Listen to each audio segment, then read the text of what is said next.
All right, good afternoon to everyone. It is 1 o'clock, so I want to call our special call meeting of the Wake County Board of Education meeting to order. It is 1:01 on Tuesday, July 21st. I want to welcome everyone. I hope everyone is staying cool on this hot, sweltering day. Finding some way to manage to do that. We've got quite a bit of information to cover and territory to cover in this much anticipated meeting. So we will start with a determination of our quorum. It looks like everyone is here, but I will start with the roll call. Vice Chair Cash. Here. Mr. Fletcher. Here. Ms. Johnson-Hostler. Here. Ms. Mahaffey. Here. Mr. Haggerty. Here. Mrs. Kushner. Good afternoon. Good afternoon. Dr. Martin. Here. And Mrs. Scott. Here. All right. We again have everyone here. So good afternoon to you all. If you will stand with me and I recite the Pledge of Allegiance, I would appreciate it. I pledge allegiance To the flag of the United States of America and to the republic for which it stands, one nation, under God, indivisible, with liberty and justice for all. Thank you. All right, starting off with our information items. If there are any comments, we'll start with our superintendent. Superintendent Moore, any comments this afternoon? I'll just keep it brief and say I appreciate the board members agreeing to an additionally scheduled meeting today so that staff could bring a discussion around the reopening plan for WCPSS. We do have a lot of information to present, so I will leave it there. Thankful to be here. Thank you all. Thank you, Superintendent Moore. Likewise, just want to again welcome everyone. Thanks for being here. Thank you for your flexibility. And certainly your commitment to our district and students and families here in Wake County. So I appreciate everyone being here. And I will turn it over to Mrs. Cash. Any comments from our Vice Chair? Hi, Chair Sutton. Thank you so much for everybody being here today. I know that we are in the situation that we are in, and we are going to take that very seriously. I want to mention that, you know, the teachers have weighed in, the parents have weighed in, the principals have weighed in, and we are pretty much like all over the board on that. But as I would assume we would be. So I appreciate the fact that everybody has given us lots of information. And I, for one, am very thankful for all the emails we have gotten. We are in a situation now that we're going to have to come up with a plan that we can best do that is safe for all. I do want to mention at the beginning of this, and I think we'll have additional opportunity to talk about this, so I won't elaborate on it, but I, for one, I am really committed to finding safe and affordable childcare for our working parents. And I think that we have to be able to facilitate the remote learning for our children that are not in school, and therefore that will be a commitment by me and I think all of the board to try to figure out the best way that we can do it. So if you are not in school, we are not going to take that lightly. We will talk about that. And as just one school board, and we may hear that later, I am one school board that a school board member that would like to see our pre-K and special ed kids into our schools as soon as possible for one-on-one.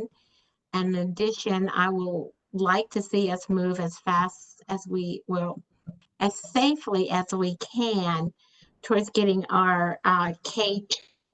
I know that learning to read is very important for reading to learn later. And so if we can do that by getting them into the classroom as soon as we can, I would appreciate that. That's it. Thank you. Thank you, Mrs. Cash. Mrs. Kushner, we'll start with you. Any comments this afternoon? Thank you, Chair Sutton. Good afternoon to all our colleagues today. It is truly unprecedented. It's gotten cliche to say that in 4 months, but it truly are unprecedented times. So we've been dealt a pretty lousy set of circumstances to have to deal with in open school. But we also, like the Jedi say, we must unlearn all that we've learned. This is going to be a different way of schooling and of opening schools. And I, like Ms. Cash, I appreciate the feedback we've gotten, and for every email, we've gotten a wide variety of feedback from our teachers, our parents, community members. And I thank folks for that dynamic discussions, but we need to make the best decisions that we can today. And I, like Ms. Cash, I'm hopeful that we can shift to focusing on our early grades, our pre-K and early elementary school children.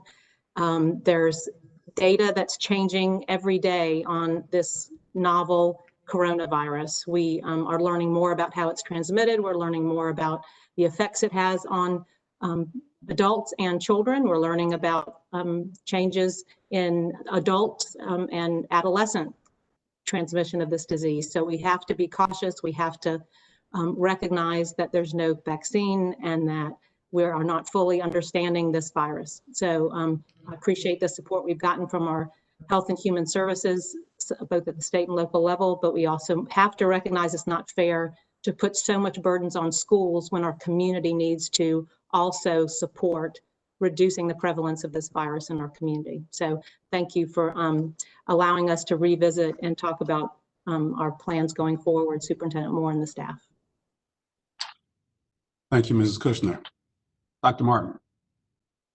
Thank you. Like the others, I want to appreciate the community's input and feedback. I've read all the emails. I responded to as many as I can. Sorry, I can't respond to everybody. You know, we're in a very polarized community. You know, we hear people saying the science says this, the science says that. You know, I'll note I am a scientist myself. And one of the things I'd just like everybody to remember is that science only disproves things. Science proves nothing correct. Science looks at the conditions around you and says, based on these conditions, this is what can be done.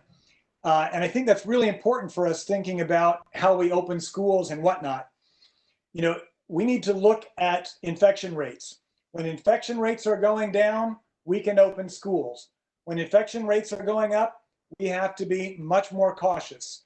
So, you know, like Ms. Kushner said, like others have stated, you know, I'm just calling to the community. We have to work together to get this thing under control. We can do this. You know, masks have an efficacy of 50 to 85%. That's the same efficacy of a good vaccine. We can do this. Community, we need you to help us so that it's safe for both our staff and for our students. We also need help to make sure that we have the resources that the Department of Health and Human Services have said are necessary to safely open a school. We can't open a school without having those resources in place, and that's personnel, that's the physical plant, that's you know, a lot of these pieces. We need to put those things in place because we all want to be able to reopen the schools, but we can't do that alone. We can't do that with community support. So if I can make a call to the entire community, let's work together. We can do this, but it's going to take a choice, not just, you know, saying you must. We've got to work together to make it possible for our students, for our staff, and for our entire community. Thank you. Thank you, Dr. Martin. Mrs. Scott, good afternoon. Good afternoon, Chair Sutton, and good afternoon to my colleagues, to everybody watching, to our staff. I'll try to be brief. I do also want to extend my gratitude to our staff who has been, and our superintendent, who all have been working just nonstop since March. And we all know they worked nonstop before then as well. I appreciate the opportunity to come back and take a look at the material that we're going to be seeing today. I echo what my colleagues have said about receiving emails from the community, and that we value this input from students, from community members, from parents, from teachers. Everybody we have heard from is very passionate about how they feel. And I think that speaks volumes to just how important our schools are. and how important a solid education is to the foundation for every child. And I take that with me as we continue to make these decisions, that the passion that everyone is showing is because they care that much. And the fear that we're feeling is sometimes behind some of maybe the more negative conversations that are taking place, but it's because we care. It's because these are our babies, these are our children, these are our educators, these are our neighbors, our friends, and our family. And we all care very deeply, and I know that we will continue to use that passion throughout this decision and all of the decisions that are yet to come. Thank you. Thank you, Mrs. Scott. Mr. Hegarty. Thank you, Mr. Sutton. I appreciate it. I'm looking forward to hearing the staff's recommendation today. You know, I just want to say I acknowledge where we are, and I hope everyone else understands as well.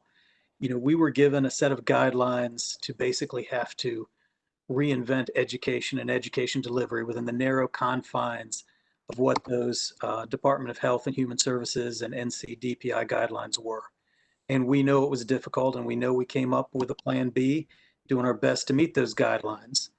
And what everyone may not know is that they just changed those guidelines last week. And so now we do have a chance to go in and take a look and see what we can do to address some of the problems that have been brought to us by our parents, by our teachers. I think everybody on this board is worried about the impacts of, you know, the impacts on working families and the need to provide childcare in our community. We all care about our teachers and making sure we have a safe workplace for them. You know, we care about our pre-K students, about our early learners, about all of our students. I know there's a lot of people with a lot of anxiety, and there's going to be people that are mad that we're changing up a plan. But I mean, it's my sincere belief that we're going to get to a better plan and a better place now that we have a new set of guidelines to work with. And I just encourage everybody in that endeavor. Thank you, Mr. Hegarty. Ms. Mahaffey, good afternoon. Good afternoon, Chair Sutton, and thank you. And thank you to my colleagues, to our staff, our superintendent, to our parents and teachers who have written and reached out to all of us to share their thoughts on the reopening. As Mr. Hegarty said, you know, we received a new set of guidelines last week from DHHS. And even the initial set of guidelines we received on the 8th of June said interim, because they knew that as we learned more about this virus and its impact on our population, that those guidance would change. We also know that school as we know it, those traditions, those protocols, those things that make us feel like school are going to change drastically, whether as a parent, we chose virtual academy for our students because we know face-to-face learning is important, and that will be very different over a Zoom call. Or if we're choosing to see what in-person schooling looks like. We know that if we're back in school under Plan B or even Plan A, we're going to have face coverings, we're going to have social distancing, and it's going to look very, very different from the normal school that we have in mind. And what we know is that as we move forward through this year, the only thing that's going to be constant is the change and uncertainty as we move forward. So we're going to continue to give our families, our teachers, our school communities the grace as we move through this, and we're going to listen to the science and health officials to make the best choices we can. And thank you. Thank you, Ms. Mahaffey. Ms. Johnson-Hostler, good afternoon to you. Good afternoon, everyone, and thank you to my colleagues who have said the good thing about going on the last round of the table this time is my colleagues have extended the appreciation that I echo their sentiments to everyone who's reached out to us, to everyone who is still reaching out to us. And the one thing that I will add here, and I think Ms. Mahaffey reflected this just a bit is right now, the only thing that is constant is change. And certainly it is most difficult to make difficult decisions for our children's lives, our educators' lives, and quite frankly, our community at large, because as we know, what the decisions we make as an education institution impacts every single person in our community because of the number of people we employ and the number of students in our buildings. And so I want to acknowledge that we are, and I appreciate hearing from people, both community members who don't have children in our schools, but are taxpayers and are just as concerned about the impact that we're making. And what I appreciate most is people understanding that this truly should be and is a community decision. Each of us have read your emails, heard your voicemails. Many of us have been on phone calls and will continue to do so. And one of the things I keep saying, and someone said, why do you keep saying that? But it's true. I hope whatever decision we make based on the recommendations that our staff provide to us, the data that continuously changes on the impact of COVID in our community, and specifically in the community in which I reside, where the numbers continue to be on the incline, that we are at a place where I hope the decision that we make, that people will understand that decision is the decision that we believe is the safest today. And that as human beings, the 9 of us who are making this decision and the tireless number of endless staff who have committed to presenting a recommendation to us are doing this for ourselves, for our students, for our community, and recognize that safe may not be the decision that everyone wants to hear, but we're human, and we, as you will continuously watch us do over the next couple of months, I believe, as information changes, as the data changes, is that we will also be in change with you. And so I hope that you'll bear with us and continue to share your perspectives and your opinions. But certainly this is the moment where we are all people, we are all human, and that we're going to make decisions, and sometimes those decisions will change. And I hope that people will understand that we're changing our decisions based on the information that's in front of us, and the information that we're hearing from you all. So I hope our community continues to share and stand with us. And I certainly appreciate almost every single email has started with, we understand how difficult this decision is, and then sharing their perspective. And I think that speaks to who Wake County is as a community. And so wherever we land, certainly we will still be a community that supports each other. And that's what I hope that we can all remember, no matter the decision that we make. So I, for one, am glad that I'm in a community that has reached out to us, who shared in the grocery store on Sunday their opinions on what we should do for our most vulnerable communities, and what this means for people who aren't safe, what it means for people who really need to be back in school, and for our students to be socialized. And I agree with everything everyone has said, which is what makes this challenging for all of us, is no one has said something that hasn't been true. And that's the difficulty of a decision, is every side of this is valid, and every argument has so much validity and support to it, that I will remind each of us that we're a community and we're better together.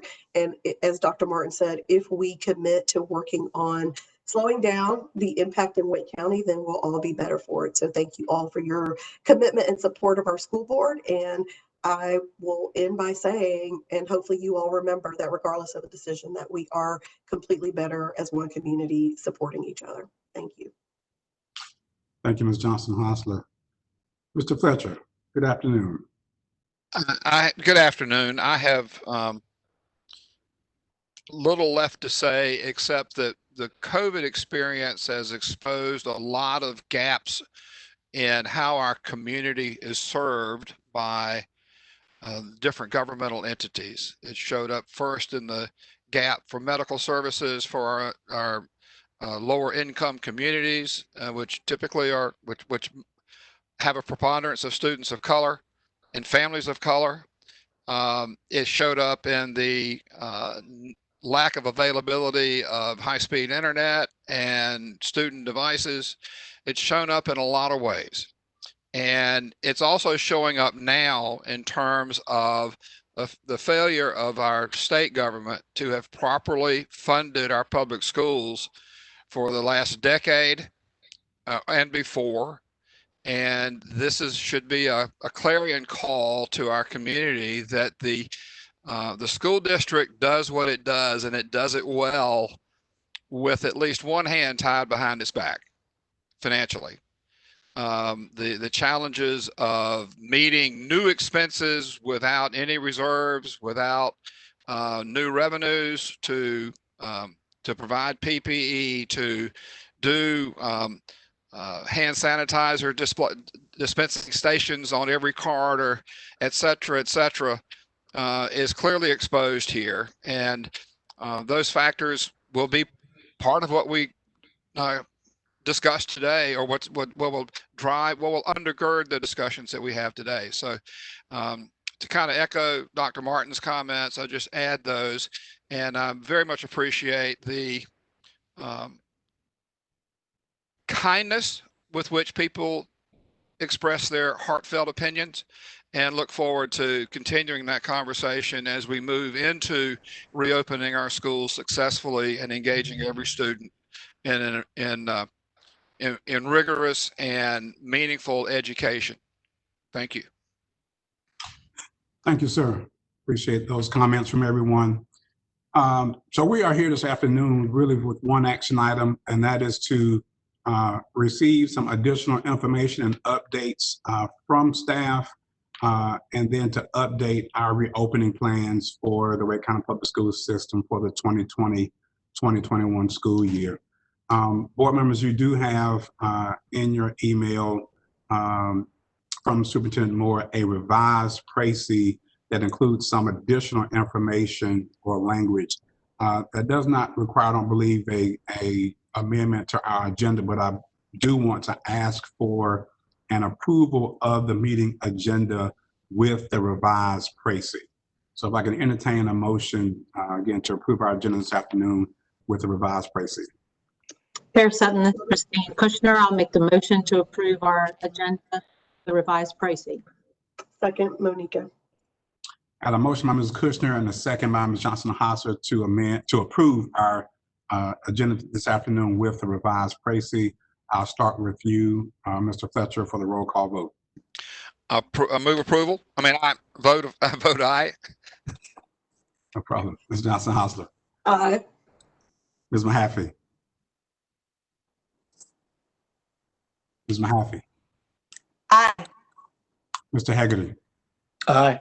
Mrs. Scott. Aye. Dr. Martin. Aye. Mrs. Kushner. Aye. Mrs. Cash. Aye.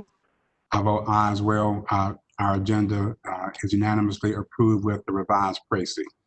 So with that, we'll move to our one action item. Again, that is the update on reopening plans for Wake County Public School System.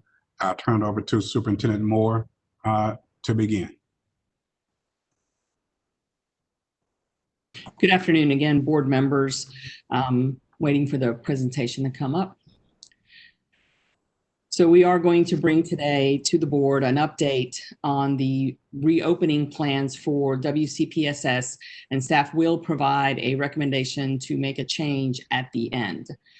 So to provide a little background on what we're doing and where we are, setting the stage for our conversation today.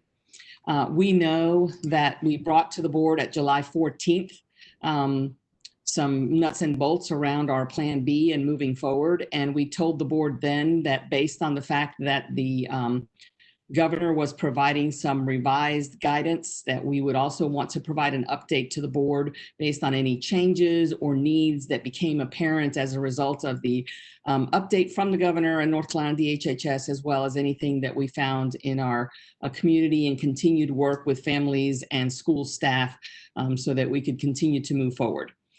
On July 2nd, taking you back a couple of weeks further, you did approve a Plan B opening, pending, of course, what the governor would say.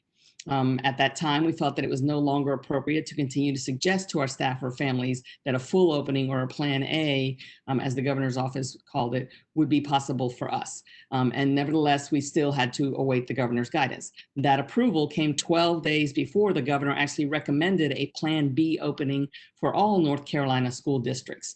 And that recommendation from the governor's office and some of the changes from North Carolina DHHS that we had to contemplate really set off a number of decision points and additional planning moving forward.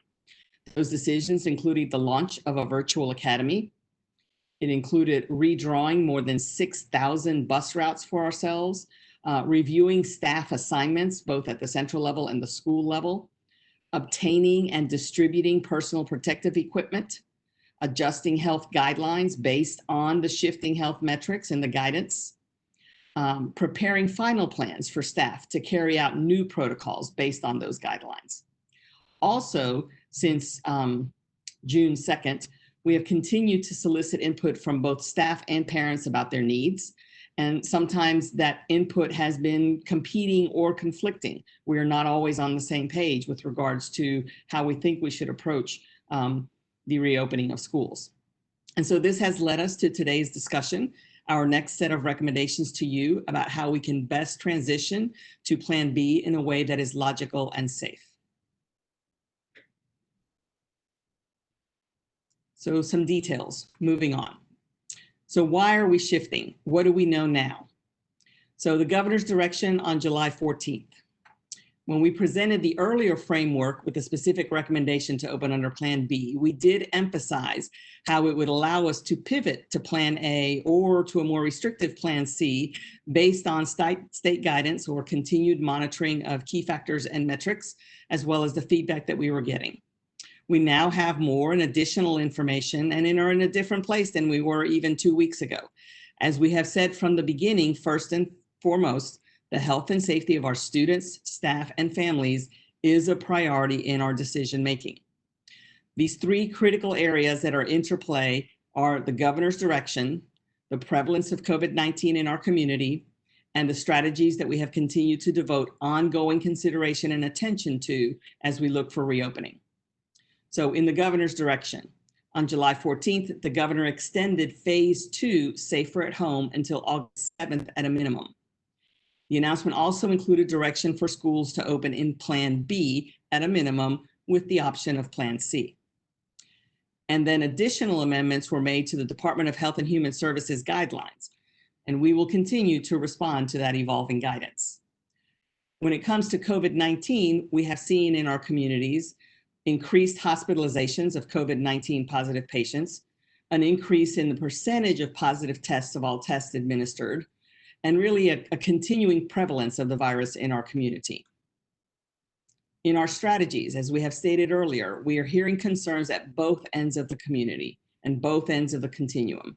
Those who have concerns about returning, about the safety of students and families and staff, and we hear from those who are not concerned and feel that we are ready for a full in-person return. We've also heard from our staff, both instructional and non-instructional staff, and their concerns, including continued collaboration and communication with NCAE. Adjusting our reopening entry in Plan B allows us to be adaptive and responsive to guidelines as they change. And also significantly important, it allows time for additional preparedness to ensure that we have obtained the resources, PPE, that we can establish, refine, and actually operationalize protocols that are integrated into our day, and prepare staff to implement those protocols and procedures and support the professional learning needs of our staff. As you are aware, many of our staff have likely not returned to the building since March. And so the new guidance that has just come out in the last week, it is important that we take the time and be prepared to open with it. We do believe that this pivot that we're asking for, this shift in Plan B, will allow us to implement a slower and more strategic reopening and entry of students into our schools. We also now, data that we didn't have 2 weeks ago, more definitive data with regards to the WCPSS Virtual Academy enrollment numbers, and that can help guide and inform our decisions with regards to returning to in-person instruction. As we respond and examine these key areas, we are going to recommend for the 2020-21 school year a Plan B transition, where all students not enrolled in the WCPSS Virtual Academy will begin the new year with online instruction. A little more detail on that now. So when we look at the key elements of the recommendation, what we are calling Plan B transition, this is a strategic reopening. All students in WCPSS will begin the school year in online instruction.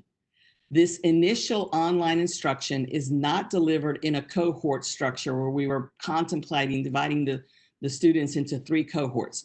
All students will begin the school year in online instruction at the same time based on their school calendar. The first 2 weeks of school for all students will focus on orientation, meeting and greeting opportunities, distribution of supplies, making those connections that we know are important to our students in order to have a good start, a successful start to a school year, given the environment that we are in. When we look at the student online start dates, to be clear, August 3rd is the earliest date for many of our earliest colleges, many of our early colleges. We have a few that are a little later than August 3rd, but that's the earliest start date for early colleges, and they will begin with online for their WCPSS coursework. We will be making a recommendation today to the board as a part of Plan B transition for our modified calendars to begin with students on August 13th, again in an online format. And then the remainder of our schools, traditional and year-round schools, which are the bulk of our schools, would begin with online instruction on August 17th. And then the WCPSS Virtual Academy is following the calendar of the assigned school, whatever the base school is of the student who has chosen the Virtual Academy. One of the reasons that we are calling this a Plan B transition, a strategic reopening, is that the district is planning on prioritizing pre-K and special education regional students for transition to daily in-person instruction with a target date of September 8th. So this is a target date of September 8th for all pre-K and all special education regional students in those programs to daily in-person instruction. We will continue to evaluate the best options for transition of additional groups of students after that. Given the high number of virtual academy enrollments, we may be able to consider a more aggressive approach to transition groups of students to in-person instruction that would not have been possible a couple of weeks ago with the information that we had. Additionally, we do continue to receive information and guidance that could impact and inform our decision-making process, such as some research that was released just this weekend that our Department of Health and Human Services is paying attention to. So there will continue to be some changes, some metrics, some data, some research and guidance that evolves as we move forward. And we will be using all of that in our efforts to ensure that we are strategically reopening as needed for greater numbers of students so that we can achieve face-to-face instruction as much as possible with those students. So with that context, sort of that precursor to the actual presentation from staff, going to provide you the desired outcomes for the remainder of our meeting today. We want to provide the board an overview of the opening of the school year in Plan B transition. We will want to provide you an update on the WCPSS Virtual Academy. And we want to provide a recommended adjustment to the modified calendar. Upon the conclusion of our presentation this afternoon, there will be an opportunity for questions and comments as there are for all board action items. Next, I'd like to introduce a Wake County staff member, Dr. Nicole Mushonga, who's a Wake County epidemiologist who can provide some information about what the metrics look like in our community and point our school members, our staff members, our community to the resources that are available in the county. Welcome, Dr. Mushonga. Thank you, Ms. Moore. Hello, everyone, and good afternoon. As we take a look at the data presented here, this first slide is looking at coronaviruses in North Carolina. And what it's showing is the number of cases since school closure on March 13th until July 18th. And we've continued to see this increase in cases. As we move forward, we really want to talk about the impact that coronavirus has in Wake County. And so Wake County offers on our website an opportunity for students, staff, and the community to access information and data that we're tracking this virus. Looking at the trajectory of cases in Wake County with COVID-like symptoms, we look at the positive cases per day in Wake County that are confirmed. We also look at the percent of positive cases in Wake County. And lastly, looking at hospitalizations of COVID-19 positive patients in the county.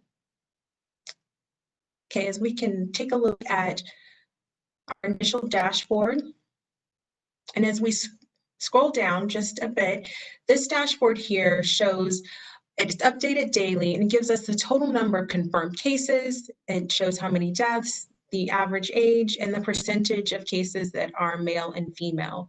This information, the public is able to access this and can really follow along to see what's happening within the county. We can take a deeper dive and look at the data at a more, on the next slide.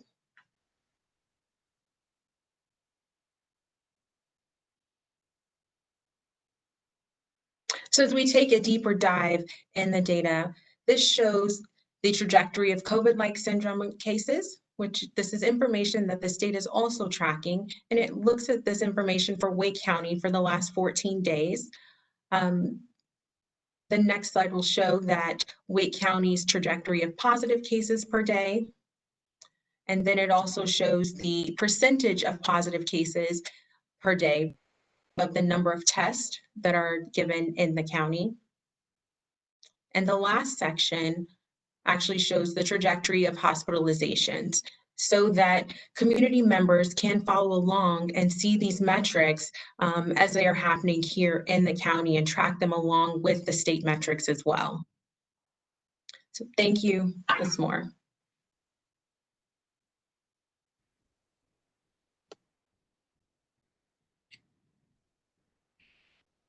I hope that you can hear me. I'm not able to get my camera on. Oh, there it goes. So we'd like to just extend a quick thank you to Dr. Mashonga for taking some time out of the day just to sort of lead us through the kinds of metrics that are tracked both at the statewide level and the county level.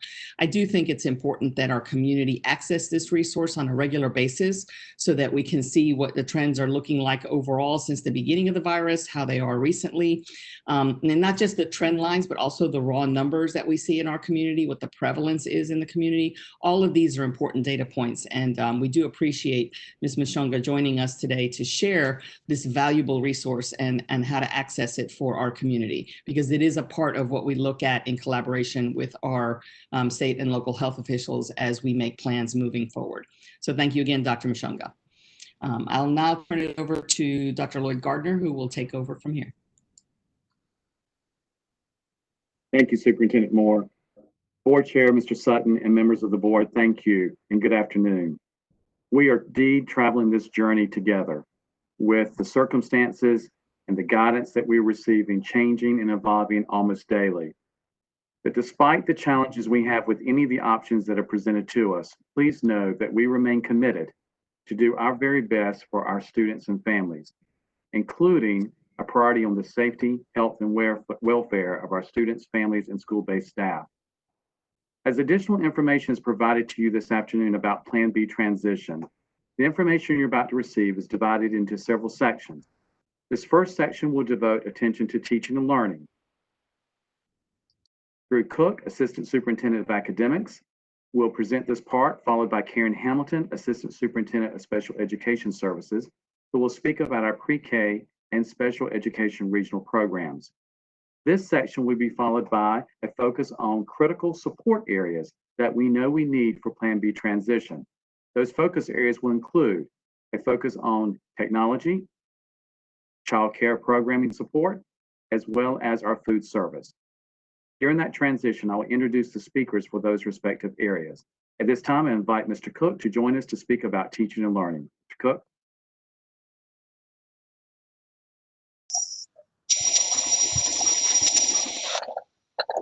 Good afternoon, Chair Sutton, Superintendent Moore, and members of the board. I hope that you're all doing well this afternoon. The next segment of the presentation, as Dr. Gardner kind of provided an overview on, really focuses on two critically important questions that we know any reopening plan must effectively answer. The first question is, what will teaching and learning, or how will teaching and learning be different in 2021 than what students and teachers and families experienced this past spring, and particularly in regards to online instruction? And then the second question really focuses on the similarities and differences between online learning. Specifically, what are the differences and the similarities between online learning and Plan B transition and in the Wake County Public School System Virtual Academy? We do recognize and understand that this is a particularly important question for those families that may be on the fence about whether or not to apply to apply for or accept enrollment in the virtual academy, which we'll share more information on in just a few minutes. To do our best in answering these questions, we'll start first by sharing an overview of the primary themes we saw and heard in the survey feedback gathered from parents and teachers and community members in June after their first experience with remote learning, which clearly highlighted some key areas for improvement. We'll then share a few details on how we plan to redefine what online teaching and learning looks like across grade levels, including some of the specific strategies to make this possible. And then we'll highlight a few of the key similarities and the primary difference, again, between online learning and Plan B transition and in the virtual academy. So while there are challenging and unprecedented circumstances related to both what we experienced this past spring and for the upcoming 2021 school year, there are some distinctions that can be made. Among others, when schools abruptly closed last March, our primary focus was really on establishing and then maintaining contact with students and families to determine what their needs were, followed by instruction that prioritized efforts on minimizing learning loss for students to whatever degree possible. And while the feedback from families and teachers was generally positive, there are some important lessons that we learned from our experience that can certainly be used, applied moving forward. We recognize that the bar must be raised for the 2021 school year, as in many ways, our students, the stakes that our students face are higher than they have ever been. To put it simply, our families do not want a repeat of the online experience they had last spring, and neither do we.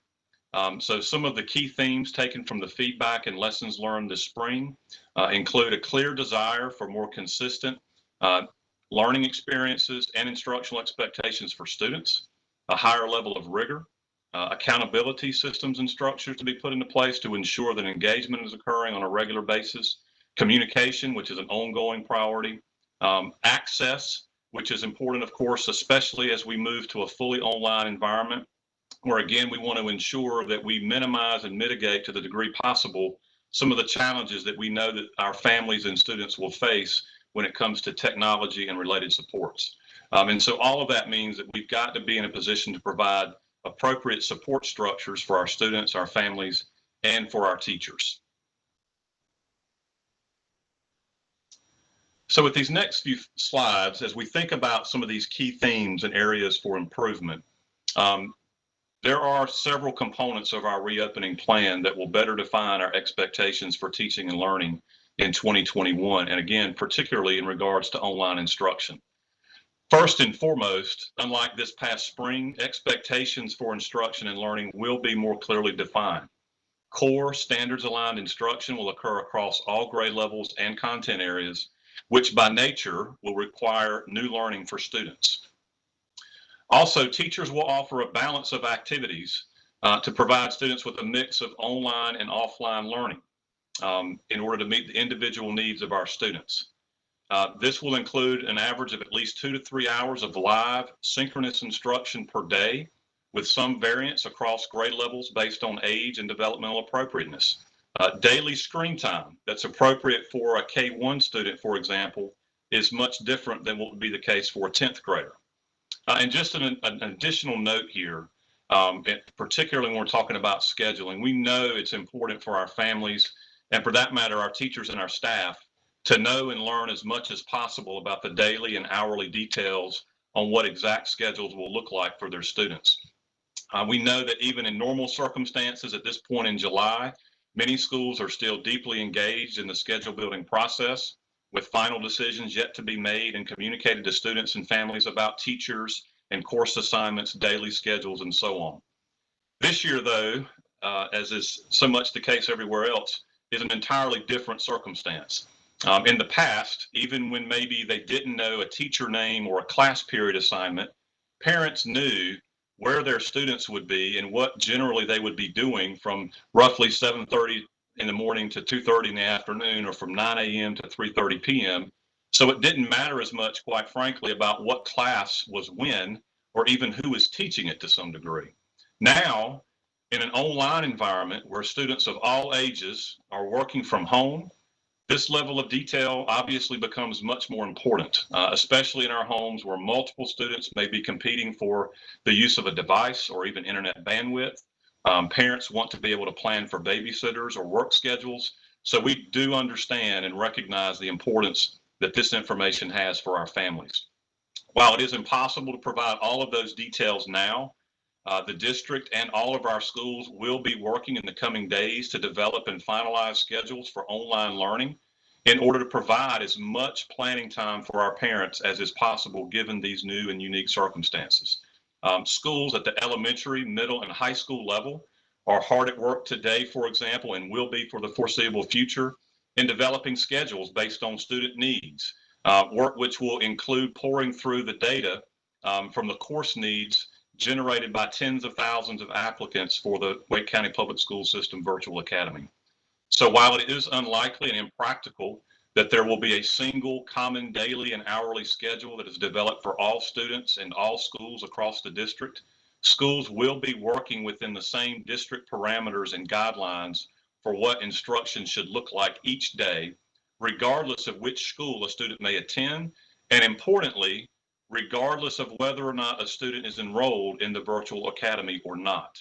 So again, the same scheduling guidelines will be used by all, and while impossible to account for every single contingency or issue, every effort will be made as much as is possible to mitigate some of the potential daily scheduling challenges that we know that our families and our teachers may experience in a fully online environment. So that's a lot of information and comment on just one bullet of one slide, but we feel like it's important to address and acknowledge this issue as transparently and as directly as we can, both now and moving forward. So while daily live or synchronous instruction will be developed within the normal operating hours of a school day, we also need to acknowledge briefly and point out that there is some great instruction and learning that can happen in the remote environment that does not necessarily involve any device. Students will have the flexibility over the course of a day to complete their work within a time schedule that meets the needs of the student and their family, whether it's a reading assignment, a project, or some other independent or small group learning activity, in addition to whatever live instruction they are receiving in that 2 to 3 hour window each day. In addition to a daily schedule for live instruction provided by the teacher, schools will also establish and communicate additional after-class office hours where students can access needed support and enrichment opportunities, in addition to other critical services provided by counselors, social workers, and other critically important specialists in the building. So just a bit about accountability structures and specifically on the topics of grading, evaluation, attendance, and even our communication structures. As we've referenced previously, over the last couple of weeks, another example of a key difference between the reopening that we're going to experience in 2021 and last spring will be that students will be assessed, evaluated, and graded in accordance with board policy and RNP 3400, regardless of which learning environment they are in, whether it's online, in person, or blended. Likewise, regular attendance will be taken, though obviously this will require some adjustments to traditional attendance taking practices for a fully online environment. Additionally, this past spring, it's important to point out, and as you may recall, there was an extended period of time where grades were not being issued nor posted in PowerSchool.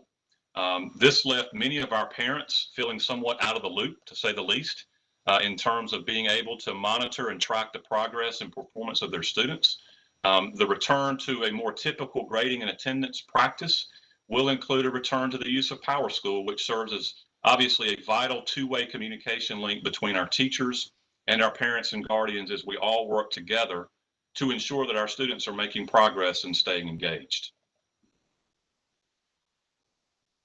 So another challenge that some students and families experienced this spring was having to learn and navigate multiple online platforms, many of which were unfamiliar or new to our students and to their parents that were attempting to help.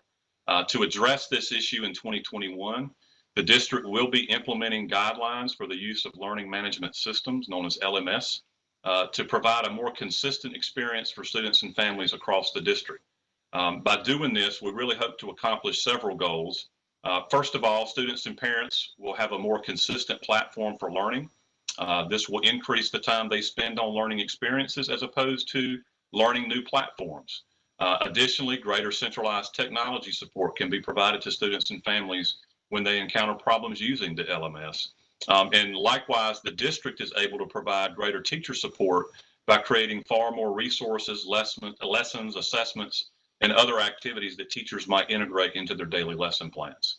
These guidelines are being shared and communicated with our principals within the next couple of days, so families can expect to learn more from their individual schools about LMS and guidelines for their teachers in their school in the very near future. Also, as is always the case, but perhaps now more than ever, our 10,000 plus classroom teachers are by far our most precious and valuable instructional resource, regardless of what environment that they are working within.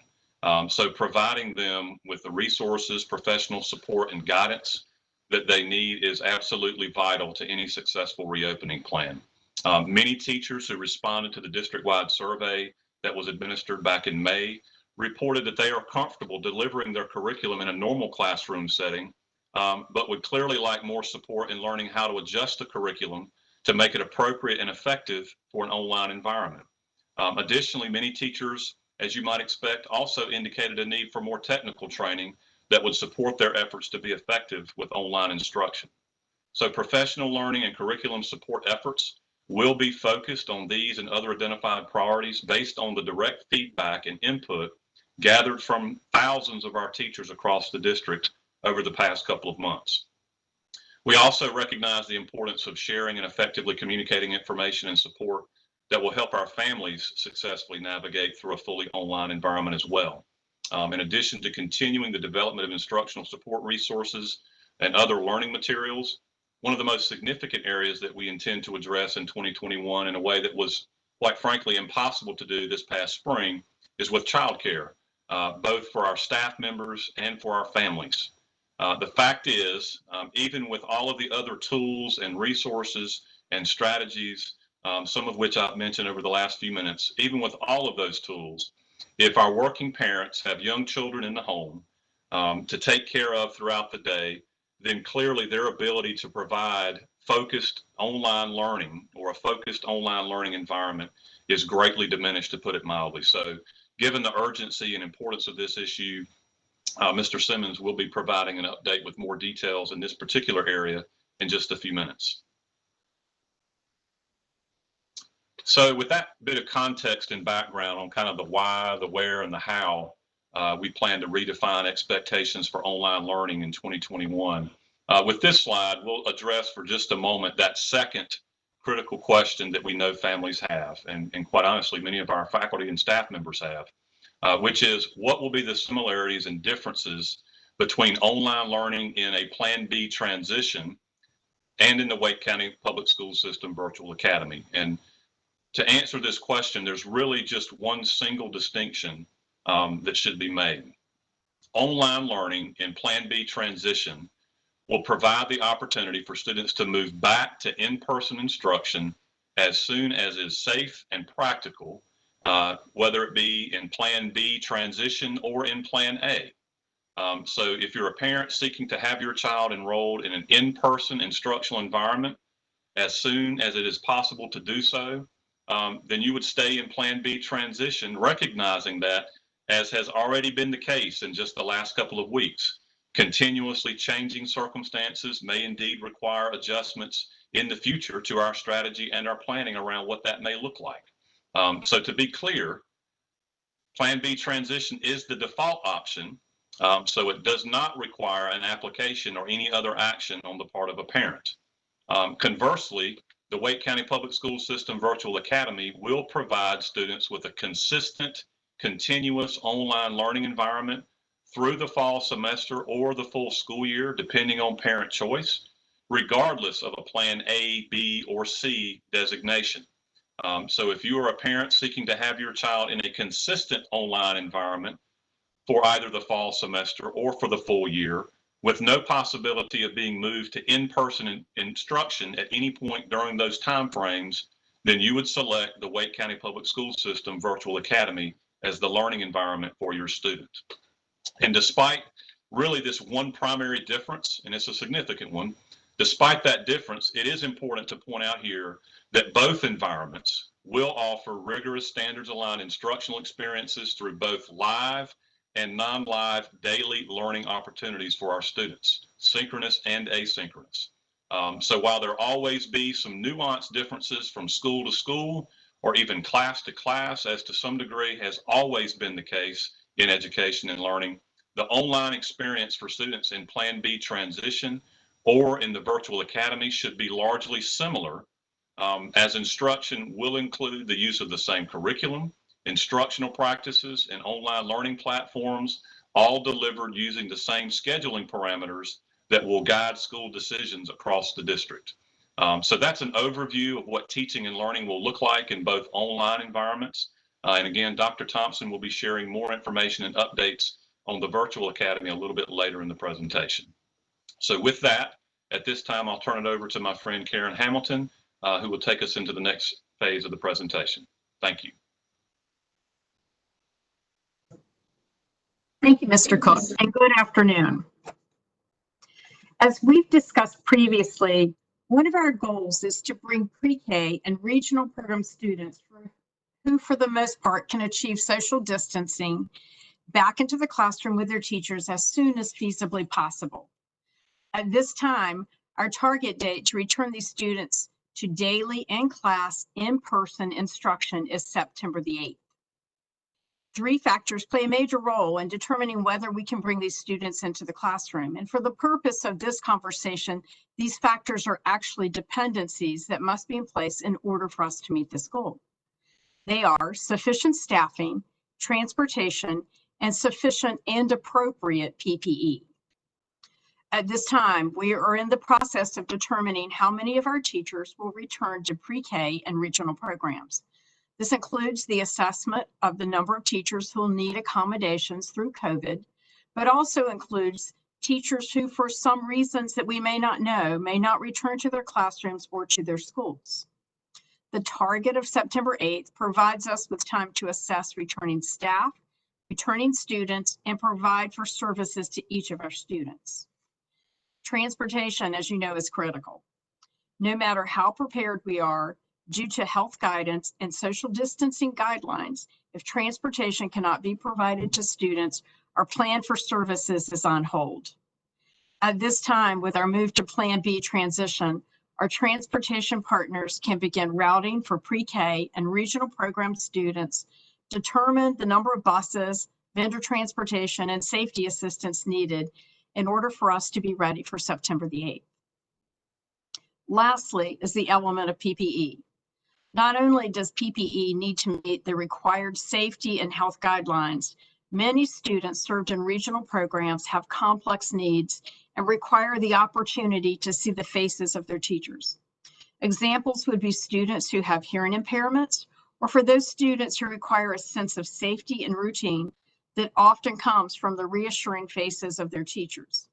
We recognize that many require specific and unique health considerations, and we're working with the Health Guidelines Committee to determine appropriate protection for these circumstances. Looking to September the 8th allows us to assess our dependencies, make plans and provisions, and meet the goal to get our most vulnerable populations back into school as soon as possible. And with that, I'll turn this back over to Dr. Gardner. Thank you, Mr. Cook and Ms. Hamilton. At this time, we will devote attention to critical support structures for Plan B transition. We will have Marla Gaddis, Chief Technology Officer, speak to the technology needs and how we will address those. We'll have Tim Simmons, Chief Communication Officer, speak to our child care programming support that we want to offer both staff and our families in the community. And we will also have Paula DeLuca, Senior Director of Child Nutrition Services, speak to the food service that we will have available during this time of Plan B transition. I will now invite Ms. Gaddis to join us. Thank you, Dr. Gardner. Good afternoon, everyone.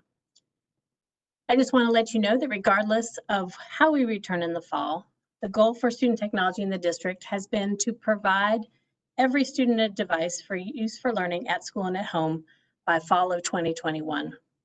Plan B transition will focus our team on providing devices for learning at home in order to meet the needs of online learning. This will also include our virtual academy. There are currently 4 streams of work that are occurring in TSD. The first, the device survey, will be shared with families tomorrow, Wednesday, and will be open for 1 week. We're asking every family to complete the very short survey for each student in their household, with the exception of our pre-K students. Pre-K students will be handled differently.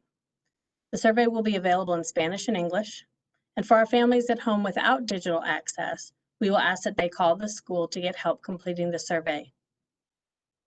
By asking every family to complete the survey, we will better account for every student and understand the number of devices needed at this time. Schools will follow up with any families who do not complete the survey after a week, and we will be providing that data to them. Once we have an understanding of need, we will begin device distribution in August in 5 locations around the county. Early college students, their device distribution will be handled separately. Dates will be provided soon for all of our distributions.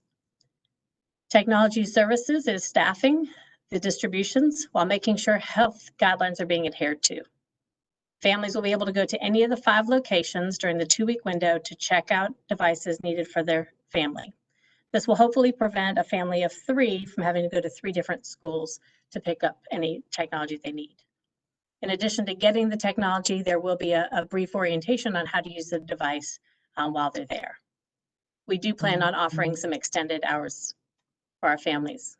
We understand everybody does not work. Everybody has to work and may not be able to do that, get there during the regular school day. During the BAC feedback sessions, the TSD team heard very clearly that there was more help needed for parents and students on how to use technology used in the classrooms.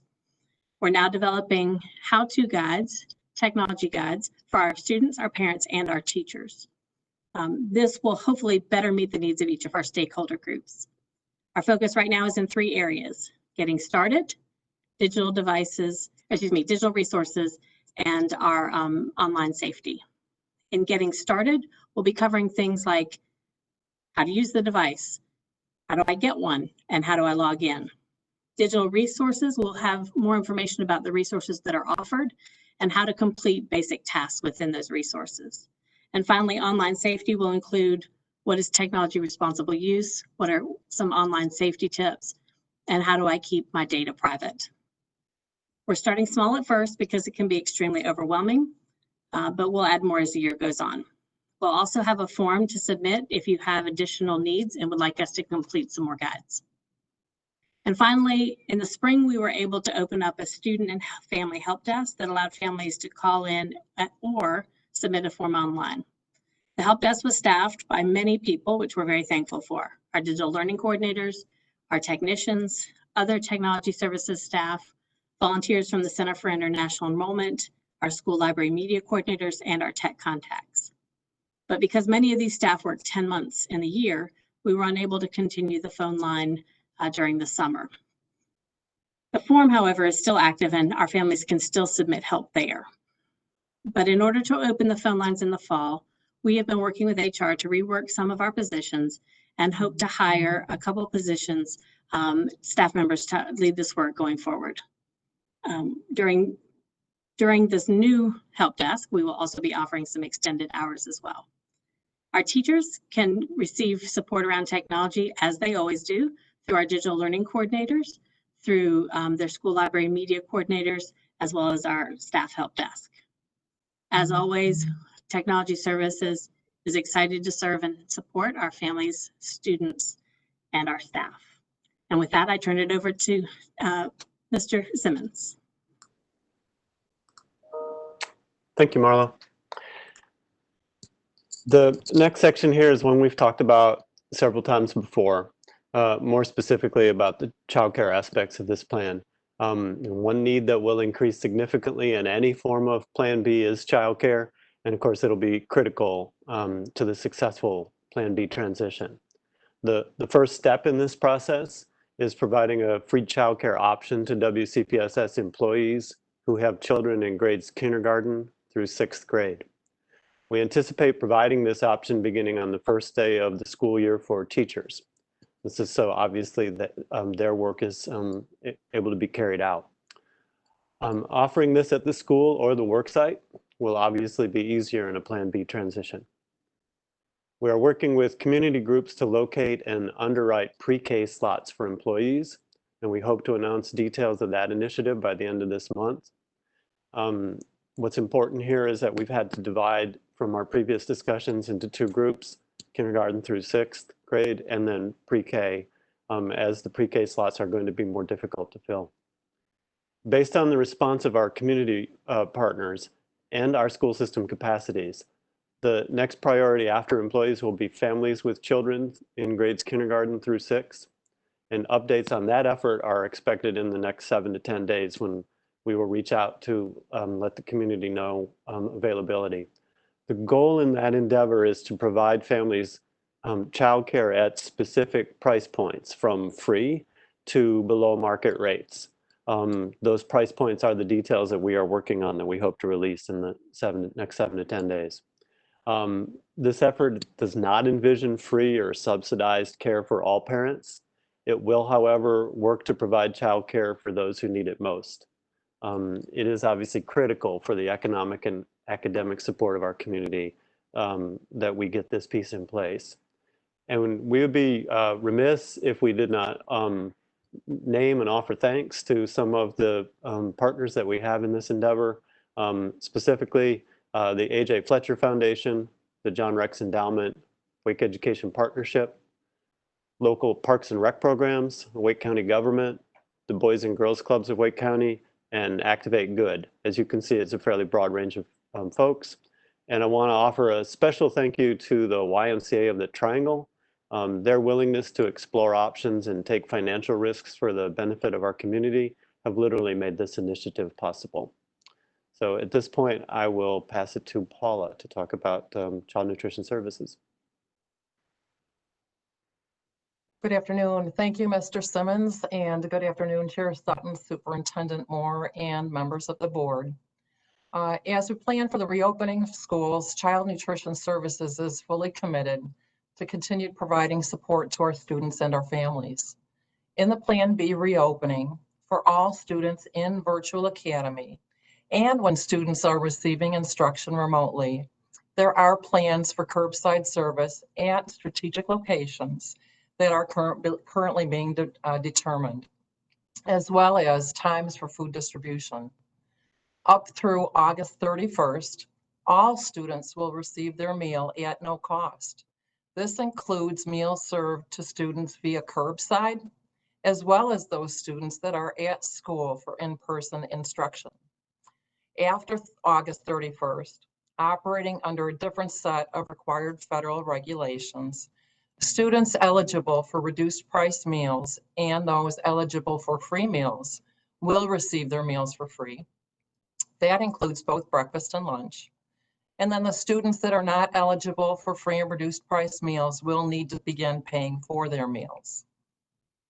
Also, under current federal regulations, for those that are picking up meals via curbside, a student ID number will be required as proof of enrollment in the school system.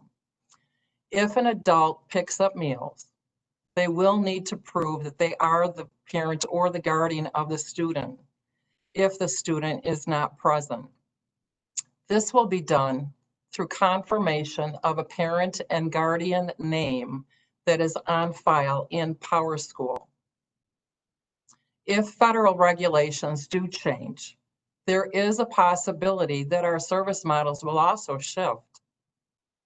Now, as for students that are on site for in-person instruction at school, those students will receive meals through 3 various service options. The first is a cafe service. The second is a hallway kiosk style service. And finally, the third is the classroom delivery service. All of these will be determined by the principal as well as the CNS manager at every school site.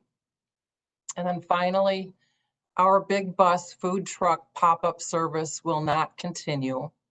nor will home delivery of meals to students at reopening, primarily due to benefits confidentiality as well as the staff availability.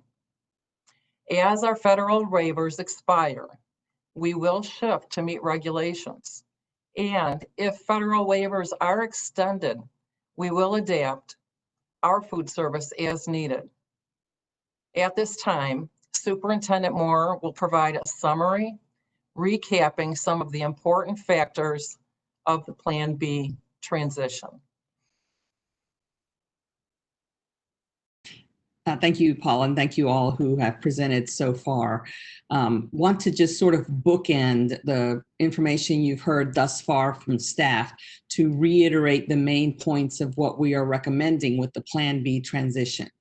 The key elements of the plan: all students in WCPSS will begin the school year in online instruction, not in cohort groups of 3, but all students in online instruction. The first 2 weeks of the school year for all students will focus on orientation, meeting and greeting opportunities, distribution of supplies, an opportunity to start establishing those relationships that are so important and so difficult to do and necessary nevertheless. Our student online start dates, to clarify for families, our early colleges, the earliest will begin August 3rd. There may be 1 or 2 that begin a little bit later, but we know that their early college dates are a little bit different. The WCPSS portion of those early college coursework will be online. August 13th will be a proposal that we are bringing to the board shortly with some information for our modified calendars to delay their start, and their first day for students would be the 13th, again online. And then for our remaining schools, traditional and year-round, they would be also beginning with online instruction on August 17th with the 2 weeks of orientation and in-person and orientation and resources and materials as part of that. For those students that have signed up for the virtual academy, they will follow the calendar of whatever their base school is that they are assigned to. A couple of highlights around the transition to in-person instruction.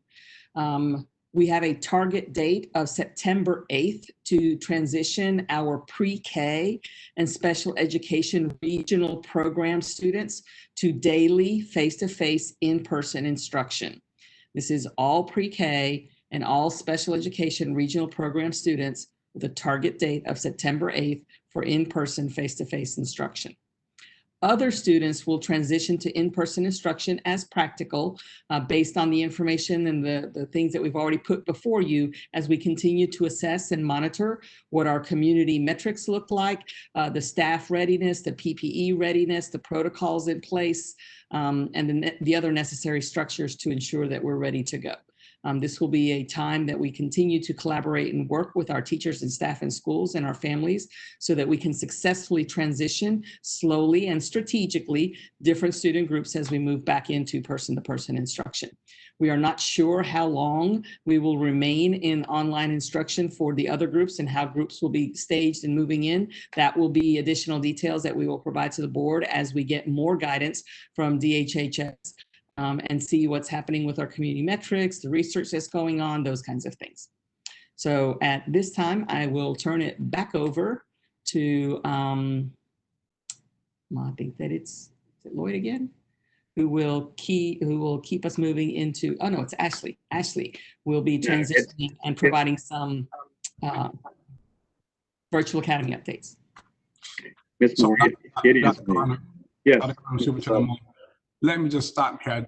I don't have any hands in the gallery, but let me just ask board members. We've got about 3 or 4 updates here. So before we get into the virtual academy, are there any questions about what you have heard so far? Chair Sutton, this is Roxy Cash. I have 1 million.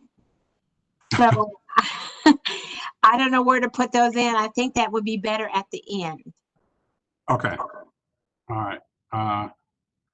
I'm sure there are quite a few. I see Dr. Martin's hand as well.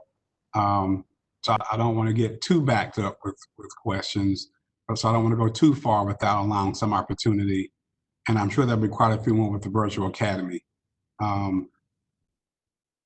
So So Mrs. Cash, let me start with Yes. you. Take a few, and then Dr. Martin, I see your hand. I'll take a few, and I'm sure some others will. I'll see them coming up. So yeah. So let's start. Let's stop here and take a few. Ms. Cash, go ahead. Okay, I got many things to ask about and some comments, but let me talk to just one direct question. If you have a parent, if I have a parent or a school board member has a parent that says to me, even though you did explain the device survey, and they send to me an email that says, how do I get a device? What do I do? Ms. Cash, I'll be glad to answer that one for you. We will have the locations prepared for you.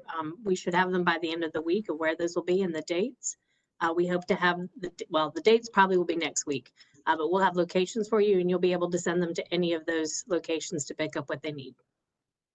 Okay, you'll share that with me. Yes, ma'am. I will share it with all the board and community. Thank you, Ms. Gaddis. You're very welcome. Just quickly, and then I'll have a lot to say at the end of the presentation if Chair Sutton, you will let me do that. But I'm getting a lot of kudos for Drew Cook about how he's explained everything, so I appreciate that. But what can families do if they have a concern about their online experience? Yes, ma'am, and thank you for the question, Ms. Cash. I think, as would be the case in normal circumstances, those concerns would be addressed initially at the school level. And so, as a parent myself, I would prefer to start with the classroom teacher, right? And based on whatever information my daughter may be bringing home or whatever questions that might elicit, I would start with the teacher first. And then work with the school administration, whether it's an assistant principal or perhaps a counselor, if I feel like those concerns are ongoing or maybe the teacher was just not able to answer some of the questions or concerns that I had. So I think certainly at the school level first. And then if principals need support in any way, they can certainly reach out to the district and we can provide guidance where needed. Okay, I like that answer. Great. Thank you very much. I'll limit that, Chair Sutton, right now. Okay. Thank you for that, Ms. Cash. Dr. Martin, I saw your hand next. Thank you. And to staff, thank you. I think the more details have definitely been helpful. As I listened to the presentation, while there's still plenty of things that are unresolved, I felt like I got more information if I were a parent trying to figure out, when my students come back and what things will look like. What I didn't hear is if I'm a teacher. I didn't hear, when will teachers start? I mean, is it presumably, the schedules that were before with a couple of work days ahead of time? I think there were a different number of work days for year-round than maybe the traditional calendar school. But when will staff hear that information in terms of when they're going to be expected to return? What will their return look like? I think there has been some concern about, is the return, even let's say we can have a week of work days. Are teachers going to be expected to return to the school buildings? Are they going to be able to continue to work remotely, but just do Zoom or Microsoft Meets PLTs? So I have those kind of questions. If I'm a staff member, what do I do? And when will I know sort of what the expectation of my assignment will be? I fully recognize that can't be an across the board generalization, and there's going to have to be a lot of school specific, working with the principal. This class needs to be taught, who's going to teach it.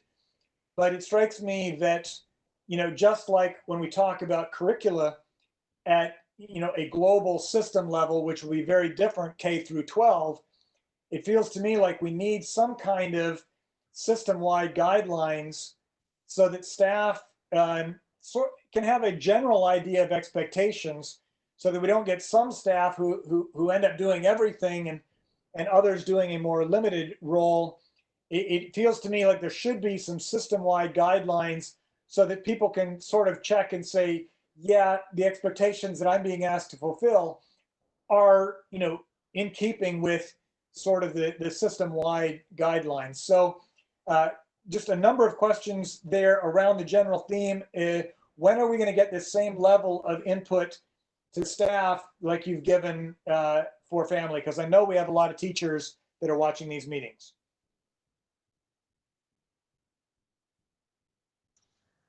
So Dr. Martin, just first of all, thank you for the question. And I think it's obviously an important one. And I think first and foremost, I think if the proposal is approved as submitted, I think honestly, beginning immediately after this meeting, if in fact the proposal is supported by the board, I think that begins a cascade of action steps that we can undertake in a really concrete way that have been challenging up to this point, given the fact that we've had to kind of tick and tack slightly back and forth on exactly what the structure and the framework of our planning looks like. And I think we've got, if approved, we've got a concrete calendar now in terms of when school starts across different calendars in schools. I think we've got a clear focus when it comes to a 100% focus on online instruction for every teacher in the district. And I think that means, ensuring that we've got professional learning opportunities prior to the beginning of the school year. We recognize, and as you've pointed out, Dr. Martin, in some cases where there's only 2 work days, that's highly problematic. And so I think we're working right now to be able to develop a comprehensive kind of calendar of what those opportunities look like. And they're also going to be we're going to have to provide, we've used the term, synchronous and live in several instances with instruction in regards to students. We're going to have to be able to provide those flexible opportunities for our teachers to access some of the learning and resources as well, where it's not one static time period. I think the other part of your question, Dr. Martin, we think about what those first 2 weeks look like. We're going to have to, develop and design some explicit structures and parameters around what we want that time to look like, what resources we're providing teachers and schools, so that when instruction begins in an online environment, our folks are as prepared as they can be. And I think we also have to acknowledge that this is not a short-term, in the next couple of weeks kind of process. This is something that we're going to have to continue to sustain and build in a continuous learning standpoint so that our teachers have access to the materials and content on a rolling basis and not just a one-shot-fits-all before the school year starts. So I think that there is a tremendous amount of work that folks are engaging in. I think, like you, the last thing that we want to have happen, Dr. Martin, is teachers that are out there because they haven't gotten clear guidance, right, other than a framework, being the hard workers, the innovative thinkers that they are, go out and create and develop on their own resources and supports that could be developed at the district level that would save a lot of time and trouble on their part. And so I think with today's decision, if approved, it sets into motion in maybe a more concrete way than has been possible at this point to set up some parameters and clear concrete expectations and calendars for all the work that's going to have to occur before the first day of school starts, regardless of what a calendar is for a teacher. And in some cases right now, we know that that's less than 2 weeks away. Well, and this is where I'm a little frustrated, because I really do appreciate the work of designing this Plan B transition, and I think it's the right direction to go. And yet I'm sort of being asked to approve a plan when, at least to me, a major partial plan is, what will it be like for a teacher? And I haven't heard I've heard a start date for students being August 3, 13th, or 17th, but I haven't heard a start date for a teacher. I haven't heard that there will be this opportunity for planning so the teacher can be successful. I mean, I think that the 2 weeks of orientation help on that, but to me, these things that I've asked for about, sort of the staff schedule, and even some general parameters for staff, to me that would be part of a plan, And so I feel like I'm going to be forced to be put into a position I don't want to be in, to either vote no on a plan or vote yes on a plan that, is missing one of the major pillars of it. And so I'm really struck with not quite sure knowing where to land on this, because, again, I keep thinking about this. If I were a teacher, do I have enough information to know whether I want virtual or Plan B transition? And frankly, do I have enough information to know if, am I going to be expected to go into the buildings right away or not? I mean, I'm not saying yes or no. I'm just saying the information is not there, and it feels to me like those are critical details as part of the plan. Dr. Martin, this is Superintendent Moore, and I would just say I think the questions are certainly relevant and appropriate. There is a good portion of this that is managed at the school level with the principal and the staff. The work days have already been identified. Staff calendars are not changing. I think that just like we are looking at a strategic reopening and return of students to the building, we will need to look at something similar for staff. We are hamstrung by the fact that there are not sufficient number of teacher work days in all of the calendars to actually accomplish this well prior to the first day for students. It is also why we are providing a softer launch in those first 2 weeks, as you have identified. But the primary issues of what the expectations are for staff, part of the reentry process is going to be staff becoming comfortable being in the building as well. So I do anticipate that there will be some expectations that staff are returning to buildings. However, we will still need to maintain the same sort of safety protocols and limits on numbers, and we want the comfort level to be there, and we want to be able to answer questions that staff have. And as Mr. Cook said, those pieces will come into earnest in play once we are decided on what we're going to do with the student reentry. Workdays have not changed for teachers. They remain the same. There are some processes that are in place right now through human resources for teachers who have legitimate reasons and concerns and are applying for exemptions about being in buildings. So we will follow those processes, of course. But we do anticipate that we will be asking during a portion of this time that our teachers do return to the building.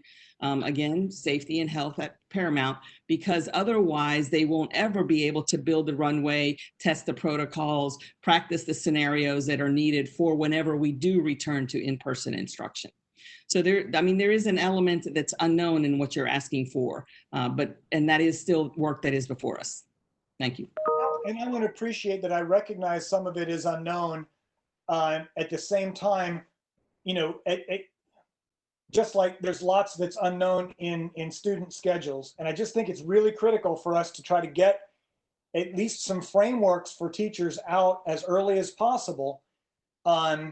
Just like we're trying to get some of that framework out for students. And again, I'm concerned because we don't have another board meeting until the first week of August. So that's another 2 weeks. And these still are the places where people get information. So, I'll put a request that we get some frameworks for teachers out as early as possible, because I think that's absolutely critical if we want, because we need to have staff comfortable coming back. Right, and you're asking for the same thing that principals were asking about this morning when we talked to them. So we're aligned on the need. So I want to say too, Dr. Martin, just as this meeting was scheduled was called as a special call board meeting, we will schedule meetings as needed going forward. If there are decisions or information that needs to be made or information that needs to get out, that can occur before the 14th. I think this is part of the reason why staff is asking for the additional time and pushing some of our start dates back so that they can have the time to work with our teachers and staff again on the protocols to put those frameworks in place so that there's time for that. So I think that information will be, and those details will be forthcoming. Well, I appreciate that. And I'd just like to suggest maybe that we think about a meeting that is primarily focused on teachers and staff. Most of our meetings have been focused more on students, and that is absolutely important. I don't want to minimize that at all, but I sense that there would be some value in having, you know, a meeting that's focused particularly on teachers and staff issues. We'll certainly take it under consideration. Thank you, sir. Ms. Mahaffey, I think you were up next. Thank you, Chair Sutton. I have a bunch of questions that are all kind of scribbled around. First of all, I want to thank Dr. Mashunga for being here with DHHS. I think that partnership, as we are working to interpret data, is going to be critical as we move through. Superintendent Moore, is staff working with DHHS in order to develop a threshold for any like guidance for returning, what we're looking at, what we expect the numbers to be before we allow students back in the building? Has that been worked on so that teachers and parents can be aware of those metrics? So I think that the way I'd answer that is that the return to in-person instruction is driven by a number of factors. One of those factors is the variety of metrics that we look at in the community. It is not the sole factor. We also want to make sure, and I'll cover this a little bit towards the end as well, that the equipment we need is here, that the resources we need are in place, that the protocols are established, the teachers have had time to practice them, that the school buildings are ready, that the teachers in the buildings are ready. So those are a part of what it means to be ready for in-person instruction as well. So in terms of the metrics, I think that when we talk to our partners, what we're looking at is trends over time that are not only going in the right direction, but also the raw numbers that we look at. You know, some of those trend lines have percentages that are identified as targets that we have not reached as a community. So, but again, I would encourage families and folks to go onto the websites and look at the information that's there, because that is the information that we are looking at as well. Thank you. Just a technical correction on slide 14 as we talk about the choice that families have in virtual learning, virtual academy versus being online, whether it's in Plan B, modified Plan B, or Plan C. You know, it does say that parents should select. If we could clarify that if you are choosing it as a family to potentially be in building under Plan B or Plan A, there's no need to do anything. It's only if you are interested in enrolling in virtual academy that any action needs to be done from the family. Let's see. Mr. Cook, my next question is for you. I had some questions kind of as Dr. Martin was asking about the templates that are being created. Who is helping? Do we have classroom teachers helping create those templates? Current classroom teachers? Ms. Mahaffey, I think that as the process evolves, I would anticipate that classroom teachers will be involved. I know we've got principals and school staff in addition to district staff. So I can't speak specifically at this point, given the early phase that we're in that process, as to whether or not teachers specifically have been involved. I can assure you that at some point in time they will be. Okay. And I just want to make sure, you know, as my colleague had already said, that these aren't prescribed lessons of here's how you're going to do it, but that we, you know, have an infrastructure for sharing lessons across the district as well, whether it's an old school web forum message board or even a shared drive folder, so that teachers can share what's working for them. Because I think we all know as folks who've been in a classroom that those are the folks that understand what's going to work for them best. And I'm sure, you know, there's great work going on, but voices and input are a part of that conversation. Yes, ma'am. And I can tell you that we have been consulting with teachers on a variety of those topics. based on what their needs are. So we are getting that feedback directly from our teachers and school staff. Okay, thank you.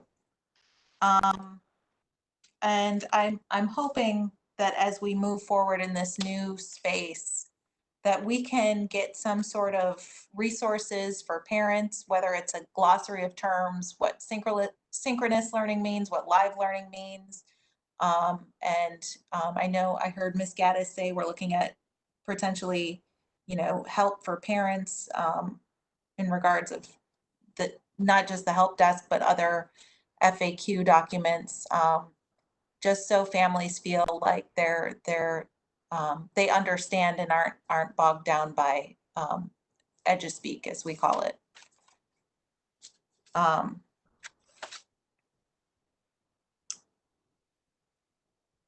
see. Ms. Gaddis, with the device distribution, for how are we planning to help families who don't have access to transportation to get to one of those sites? Sure,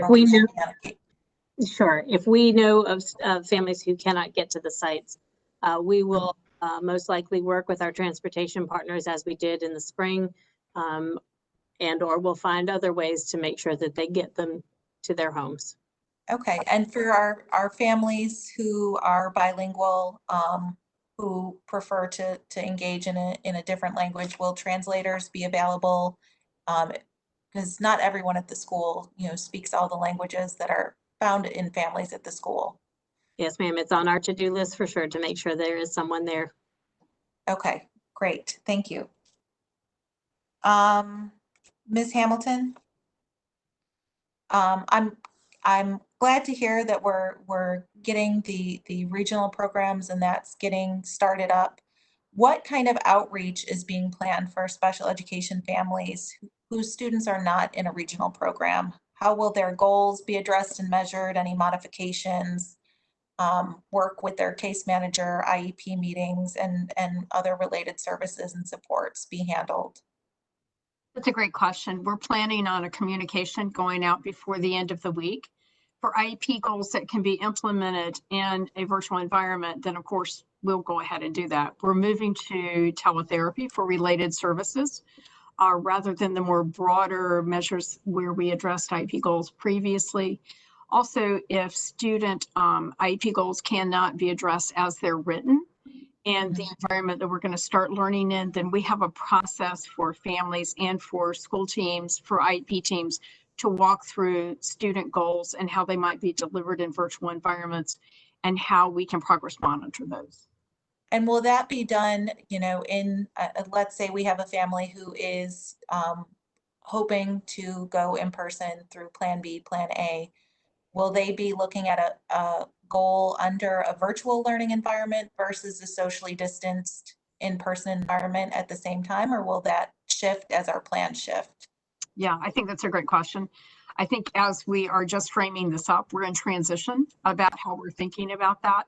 We're just now framing up the process where we can begin to approach IEP teams. As you know, there's only 2 work days for teachers prior to the beginning of the school. So another area that we're looking at is how do we make funds available to schools so if necessary, IEP teams can meet prior to the beginning of the school year. Since it's an IEP, an individualized educational program, there's not a broad brush response to that. Right. And of course, we want to make sure that we're delivering IEP goals and content to students with disabilities in the settings that we are providing and get them back, get all students back in as soon as possible. I think those structures that we're going to be pushing out for schools are going to be really helpful in helping IEP teams, including families, walk through IEP goals and how they might be delivered in a virtual setting. Okay.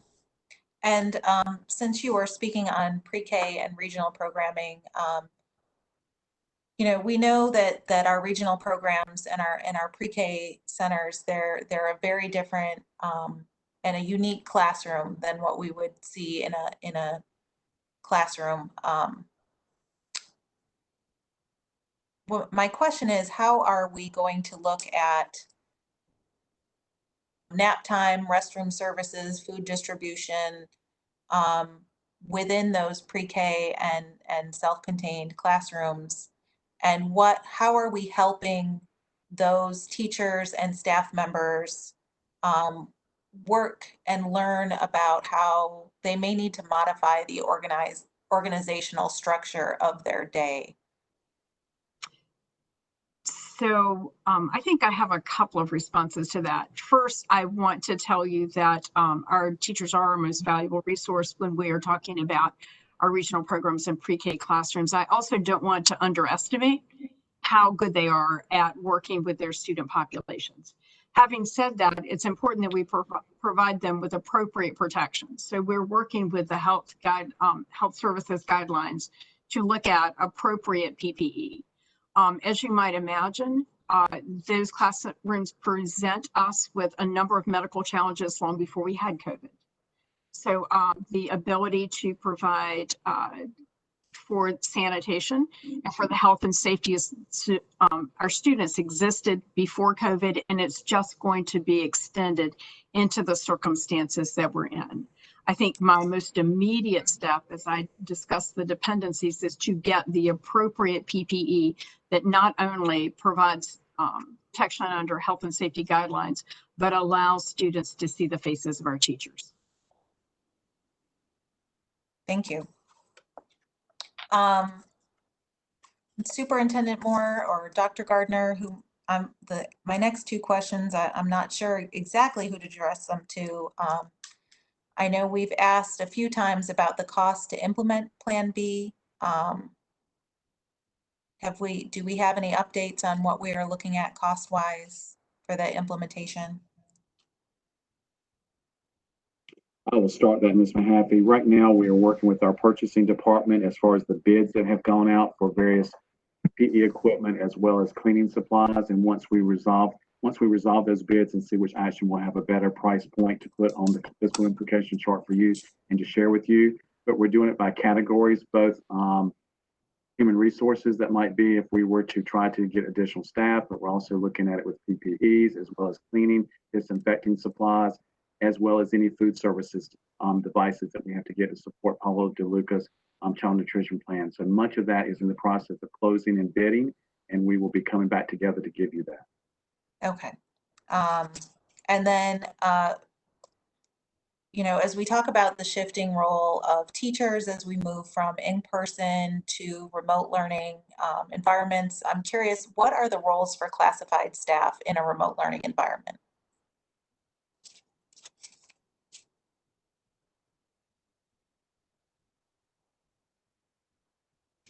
Not sure if AJ is on, but I know that their team is looking at that as well, depending on where we end up. We know that as we move forward, if we are in a scenario that is primary online learning, that we do have some issues with how we address the needs of classified staff that are hourly, in particular if they are staff who work mostly with students. Like if the students aren't in, their normal job is not normal, it's not there. And so how do we work through with that? Those are questions that are ongoing. They are questions that we've also addressed at the level of DPI to see if there are things that they can provide to support districts who are moving in this direction. I'm going to stop there since I see AJ's face pop up, see if he has anything else to add. Yeah, I can just add that, as we move to more rigorous online and virtual instruction, that we're going to need, especially our IAs more than we did necessarily in the spring. So I think they're still going to continue to play a valuable support role of instruction, whether that's face-to-face or online. So we have been working a little bit with the academics team on some of those instructional expectations versus non-instructional expectations, but do plan to be able to utilize many of our instructional assistants and need many of our instructional assistants, both face-to-face as well as online learning. Okay, thank you. Chair Sutton, those are my questions. Okay, thank you, Ms. Mahaffey. Ms. Johnson-Hostler. Thank you. Thank you. I think Ms. Mahaffey asked quite a few of mine, so I think it'll be with you for this section. And one of them is for Ms. DeLuca regarding the waiver. Do we have a sense of when we will know in detail what options we'll have from the federal government or a timeline for receiving the requested waiver from them at this point? At this time, talking with public instruction, we anticipate hopefully receiving some word from USDA by August 1st. Thank you. And I appreciate the work that you are doing in the midst of uncertainty. My second question, and actually no, I'll leave the second question because it's related to Virtual Academy. So I will yield my time until we get to the questions for Virtual Academy. Thank you for that, Ms. Johnson-Hosler.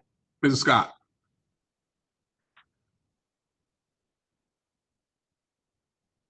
Thank you. A couple of questions. And Ms. Hamilton, please forgive me if you had addressed this, but I didn't know if you had any updates to share about IEPs that were in the observation process, that were sort of in that in-between, started in the spring, but obviously we could not, students couldn't be observed. Has there been any additional guidance from the state on how to handle situations like that? So I'm going to answer that first from the standpoint of evaluation. So observations are either in a pre-referral phase or as part of a referral for an eligibility area for special education. So for the evaluation process in general, we halted that process, of course, when we had school closure in March. We are working to start that process back within 2 weeks. And we are working with DPI and with INR and staff to determine how those observations can be done in educational settings that are virtual. Of course, when we get back to fully in school buildings, we will accomplish that. But we, in our conversations with DPI, we can't simply sit still while kids are in virtual environments. Our team's working hard on that, and there's no choice. We're simply going to have a resolution before school starts. Thank you for that, and thank you for clarifying the language. That happens sometimes when we have lots of different terminology in education. So thank you for clarifying the difference between evaluation and observation. And sure, I do appreciate that. And those were my questions for you. Thank you, Ms. Hamilton. Mr. Simmons, when we're looking at the childcare, since some of our early colleges will have the earlier start date, would we possibly have any plans in place for those employees for childcare as early as their start date, even though it is remote? If necessary, we should be able to accommodate that. It's obviously a small number of schools that have a small number of staff. So of the lift ahead of us, that's probably one of the easier ones to accommodate. Thank you for that. And I apologize if you hear the tree trimming that, of course, is happening on my street today. For the childcare for staff, are we having a little bit better idea of the numbers of students? Are we looking for childcare that would be in their building or separate, or is that also still something that's kind of in limbo? For staff, we would assume that the childcare will be at the work site, at the place of the work site. That would seem to be the most convenient, as opposed to the location of the school, particularly in the Plan B transition. It would make more sense to have it at the work site, so that's the expectation. Okay, thank you so much for that. And this would be either for Superintendent Moore or Mr. Cook. During that 2-week orientation, and I think Dr. Martin had asked this too, could someone clarify this, because it's mentioned the 2 weeks for Plan B transition will be an orientation. Will students be coming into school buildings during that time at all? So I think the easiest way to answer that question is that it is contemplated and not yet decided. I think that, we're struggling with the fact that we know that it's important for kids to see and know their teachers in schools, and yet also wanting to maintain the key features of prioritizing the safety and health and well-being of our students and our staff and all. So the best answer I can give you right now is that it is contemplated, it is possible, but it's not yet determined, because we still have some work to do with our school populations and our principals and staff before we could actually commit to anything like that. I appreciate that. And so, and having said that and I think, I'm not sure if we had an answer for that, in this Plan B transition, staff who either don't meet the CDC teleworking requirements, or I know that's Dr. Matilla is still working on that, or at least I don't know if that's been completed yet.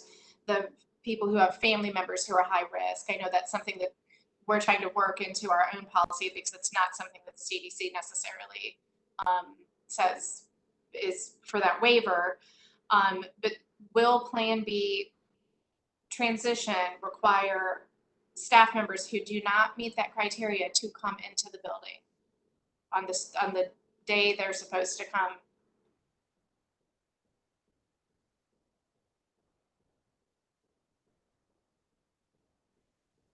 I think that similarly for staff, as we're doing for students, we have to contemplate what it's going to take for staff to organize their own work and what can be done from home versus what can be done from school. I can tell you that we will want our schools to be open for staff who are definitely comfortable coming in to be able to have an opportunity to work from there, whether it's the work days or the online instruction. And I think that we do have to allow our principals to work with staff who don't have some sort of a modification that allows them to work from home, to determine how to best engage them in a manner that allows for a productive return for that staff member as well. This is not just students, but staff also. So it's very similar to Dr. Martin's question. That work is before us. Okay, and so that's still, I'm hearing that's still just not yet. There's not yet a concrete answer for that, as we're still examining data and metrics and so forth. There's not. Okay, thank you for that. I appreciate the transparency in that. Thank you. And I just have a few questions about food service. Ms. DeLuca, thank you so much for the information that you provided and all of the work that you've been doing over the last few months. And it's incredible. I am concerned about if those federal waivers are not extended. We've got many of our schools have food pantries, and while people would show IDs, there wasn't I'm concerned about those families who have been receiving a lot of extra care from nonprofits that we have partnered with, and then even churches who have done things sort of on their own, targeting neighborhoods. And I'm curious if we have any idea of how food pantries will function when we start to transition people back into buildings. At this time, there is a group of individuals that are talking through the reopening of school and trying to determine how we can support our families prospectively. So I suspect that we will be able to have some answers for you, hopefully within a few weeks, once we make some determinations about the partners and their capability to help us. I appreciate that. I know that, we also have the backpack buddies and, lots of different ways that we help our families that are experiencing food insecurity. So I don't know if you have any, I know that's a little separate, but I was wondering if you had any kind of idea of how something like that is going to be handled as well. No real determinations at this time, but we certainly appreciate and understand the need for integrating further supports for our students and our families, and that is top of mind for us. Okay, thank you. And the last question I had heard that a church had been told that when school starts that they were not allowed or they were being discouraged from continuing to provide meals to families. Is that, have you heard anything about that? Is there anything you can share? So we are currently operating under what's called a summer food service program, federally funded arm of the USDA. And it is with that program and all of the waivers that has allowed us to actually provide the free meals through our curbside deliveries, our bus stops, and our community partners that have picked up from our curbside locations. But prospectively, under the National School Lunch Program with which we usually operate, that type of provision for food service is not available. And under the program that we're currently operating, all of the waivers expire on August 31st. And that's why we have to transition out of our current operation into the typical school operation. And it's for that reason, with a lot of tangential regulatory pieces that would not necessarily create capacity for community partners to distribute meals that would be funded. Certainly we'd be able to provide opportunities for those that might want to acquire meals from us for distribution, but we would not be able to provide them free, with funding that supports that. Sure, absolutely. Thank you. Thank you, Mr. Luca, and thank you, Chair Sutton. Those are my questions. Thanks. Thank you, Mrs. Scott. Mrs. Kushner.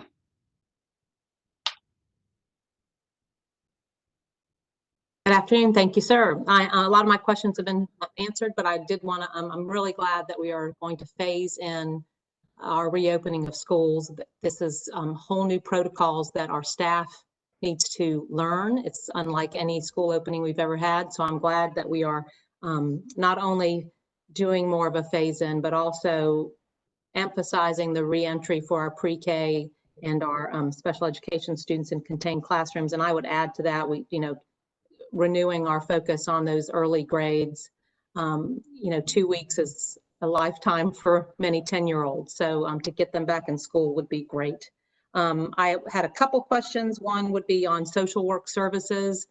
In the spring, there was a lot of concern, and we talked about engagement of students and attendance, and are we able to enhance our social work and other supportive services so that we can make sure students are engaged and connected with their teachers? And I guess that might be from Mr. Coe.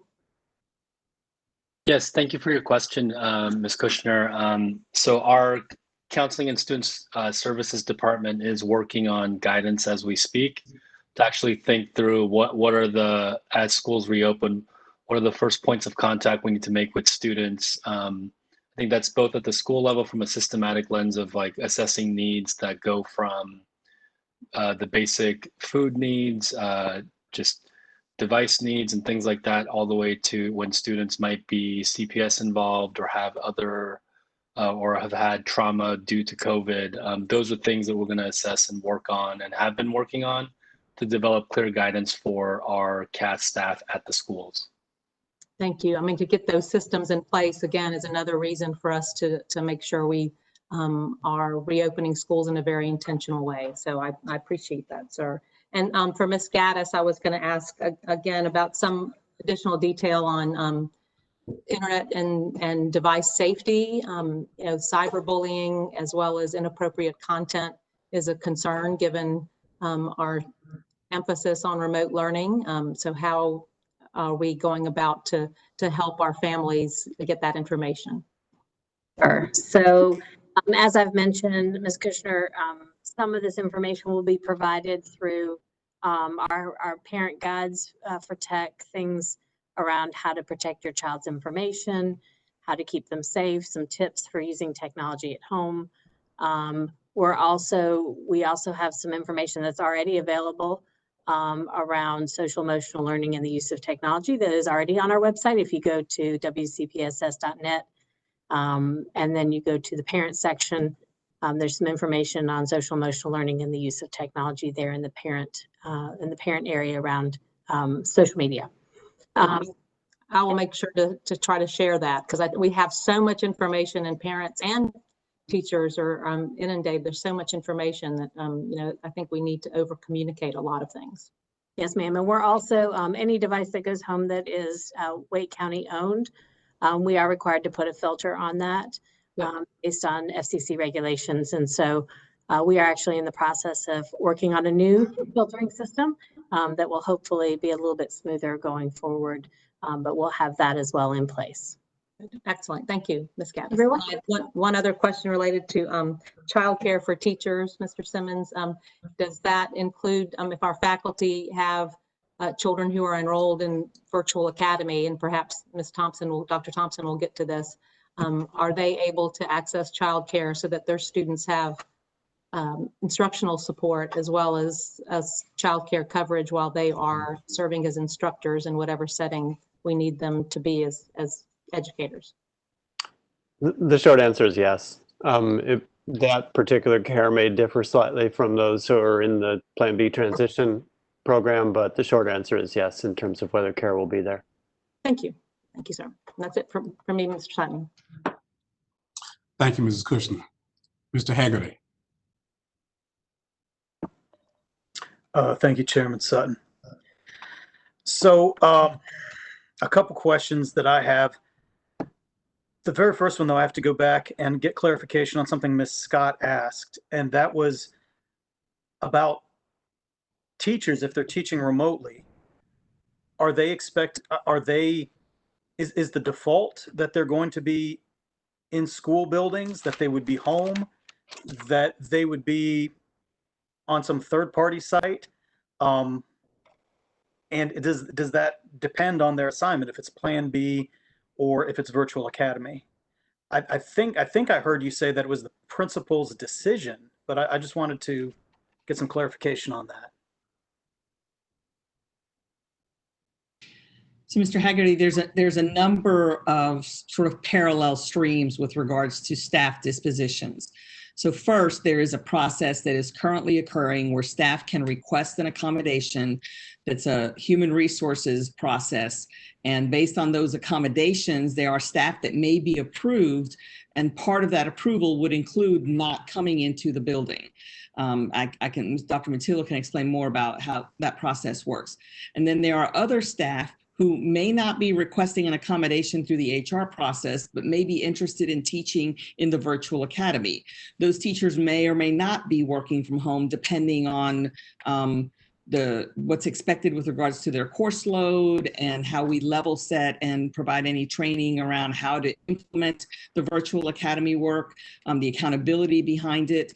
And then similarly, you have teachers who may not be virtual academy teachers and may or may not be following a human resources process for an accommodation, that are just they are the teachers that are in the school that are implementing whatever plan we are implementing, and we are proposing Plan B transition.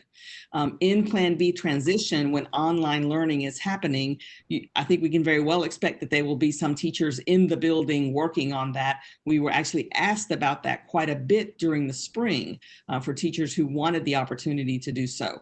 I do think if there are teachers that are not comfortable coming back in the building as we begin in an online environment with students, that we're going to need to work with principals about how to handle those requests. And we do not have an answer for that yet.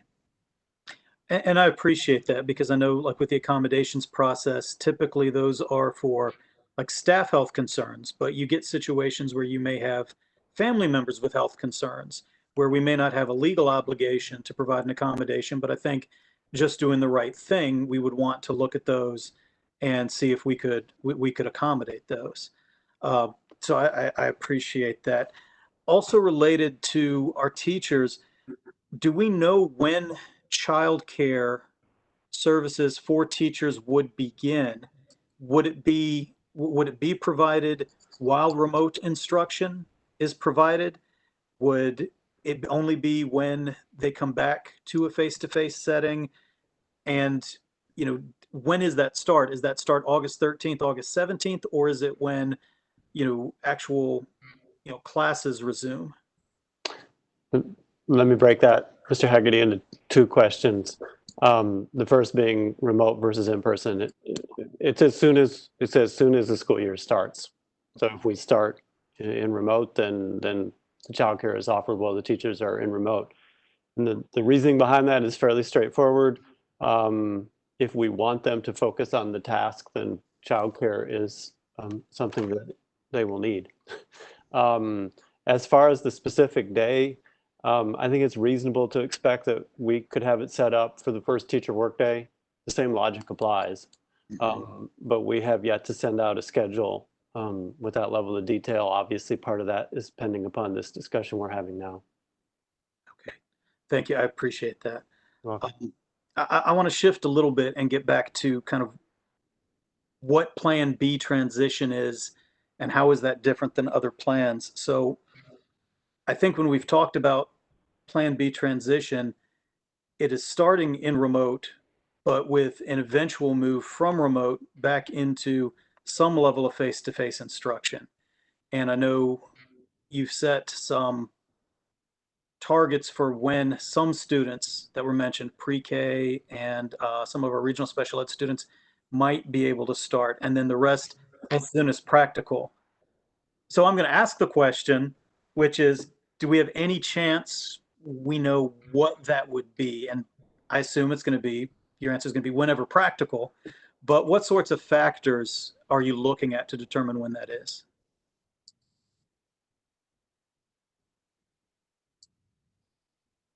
So there are a number of things that we would need to look at. Part of the reason that we're proposing this strategic reopening that's phased in is the fact that we mentioned earlier that so many of our teachers have not even been in the building since March. So until we know that our staff are in the building, comfortable with the protocols, have practiced them and spent some time there, that we can sort of verify that all the PPE that's needed is there. We have, there may be some options in some of the PPE. So we want to make sure that everyone has what they need and that they have ironed out how they're going to engage in the screening process at the schools. And that requires that teachers be there to plan those, not just show up on the same day that students show up to do so. So those are all parts of the process that we know will take time. We are not putting a clock on the online. We know that some other districts have. We don't want to rush into this. Nevertheless, we want to acknowledge that we know that it's important for both staff and students to get back in the building. So we're both sides of this. We also will take a look at what's happening with the community metrics, and not just whether or not those trend lines continue to go down, but does the prevalence, are the numbers themselves coming below thresholds that make sense for us to be back in the building and for it to be safe. So it's both the science and the resourcing and the practice that need to happen in order for that. And some of those are more exacting than others. But for the science, we will obviously rely on our local and state health officials. So if I hear you, then even though remote instruction may be starting on schedule, you think that during this time while the students are out of the building, there might be more time to do more, work with getting the PPE in there, maybe doing some dry runs. I know we keep talking about they've changed the guidance for social distancing and some of the protective measures, but maybe trying to see what it's going to be like when all the students would arrive at the school and how we would take temperatures or some of those other precautions. Will we have some time then to really ensure some of these safety protocols are in effect and working? Right. And I think, and those are the things that we want to make sure that they work, that we have systems in the school building, and they're going to be different from one school to another based on how staff are oriented, how the building is laid out, where the bus loop is versus where the carpool lane is. Those are all things that require that we take time to examine them and see how the flow works in a building. I do think it's also important to say that, we're not proposing that whole group instruction will begin at the same time for everyone. Part of this phasing may be another small group and another small group, or a large group that is alternated. It just depends on what we see in the guidance that's coming down from the state and local health officials with regards to what is safe, as well as what we're able to prepare for in our buildings. Okay, so with that and getting that kind of guidance, I know, we'll have to look at how things change. what kind of notice do you think we'll be able to provide parents in advance of a shift? So that's something we're talking about as well, because we also can't, I don't think we can do for either staff or parents. For parents, the notice might be quicker than for staff, but we know that we need to provide some notice. It would not be a quick turnaround, I don't think. I mean, we haven't really discussed what would make sense, but that is a discussion that we need to have. But so when we say we're starting remotely, I guess your anticipation would be this is not going into a plan C for a semester, but starting remotely, making progress under these new guidelines, and then trying to bring students in when we can? That is our intention. We are not announcing that we're looking at a Plan C remote online for a full semester. We are very hopeful that as we begin with a small group in September, that we can add to that in some strategic way, whether it's specific grade levels or it's, potentially doing alternating times based on again, the numbers that we see in Virtual Academy and what's left, and how the regulations might change for social distancing, the number of students on a bus. All of these things will be factors as we decide how we bring students back in. Okay, great, thank you. So just a couple questions then, as we have these opportunities to kind of evaluate what the buildings look like, what the work environment looks like. You know, I see we have seen some changes when, not just in the governor's guidelines, but when we first started in this process back in May. You know, I know we did a lot of survey work, a lot of surveys with parents, thousands of surveys. You know, all of the board members went out, held their own community meetings, so their BAC meetings, and there was a lot of surveys of teachers. Back before we had plan details, I know that we had asked staff about their comfort level about returning into buildings. But since we've released some of the details, it sounds like those numbers have significantly shifted, with a lot of reluctance about coming back. And so I'm just, you know, kind of curious, what do you think needs to be done to address that shift, to make sure that we have protocols in place where our staff feels safe? And, you know, what can we do to make sure that we have the teachers, you know, available to come back to the buildings? I think that's a critical part of how we determine when is an appropriate and safe time to return to school as we increase the groups of students. I think teacher feedback clearly will be a part of that. But because we can't, we want the environment that our students return to and our staffs return to be one that is conducive for high levels of teaching and learning, because that's what we want, that's what's important, and that's what we need. And if we you know, continue to have staff concerns about returning to the building, we have to get to the bottom of, and I think this is a question that actually NCAE, Wake NCAE has worked on asking teachers, and that is, what would it take to make you feel safe? So that we can have an understanding of what the primary concerns and issues are, and then we can go about addressing them.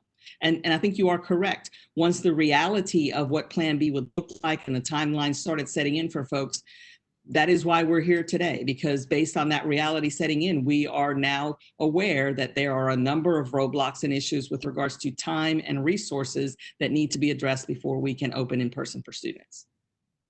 Thank you. And just one final question on that. I know that when, as a board, some of us talked about the benefits of a virtual academy. And I know the virtual academy section comes next, but this addresses on the front end.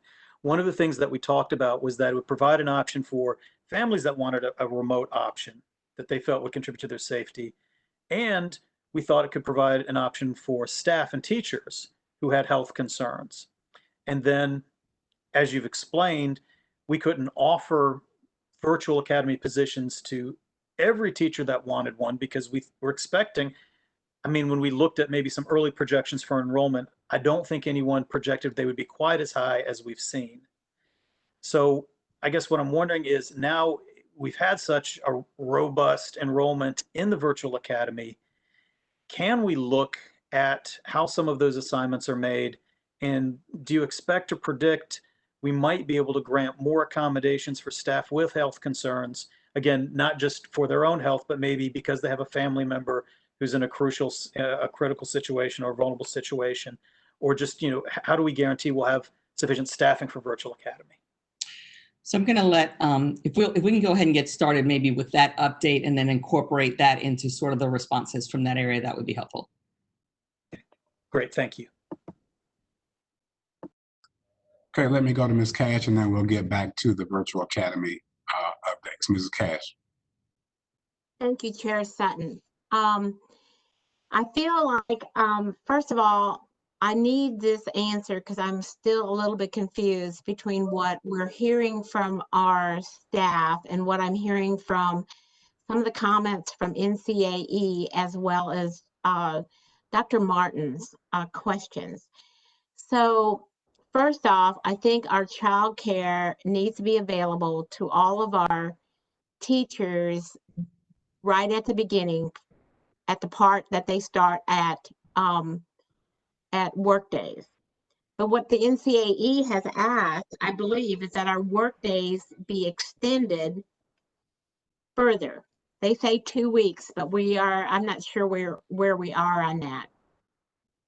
Can I get a direct answer as far as are our work days going to be, are the work days for the teachers going to be extended so they can be more prepared for our students, or are they not going to be extended? We cannot change the staff calendars at this point without also changing student calendars. And we have a required number of hours and days of instruction. The request to modify the calendars with regards to work days, additional work days for teachers, I believe is one that NCAA is working on at the legislative level and DPI level. It is not one that would reside solely with the district.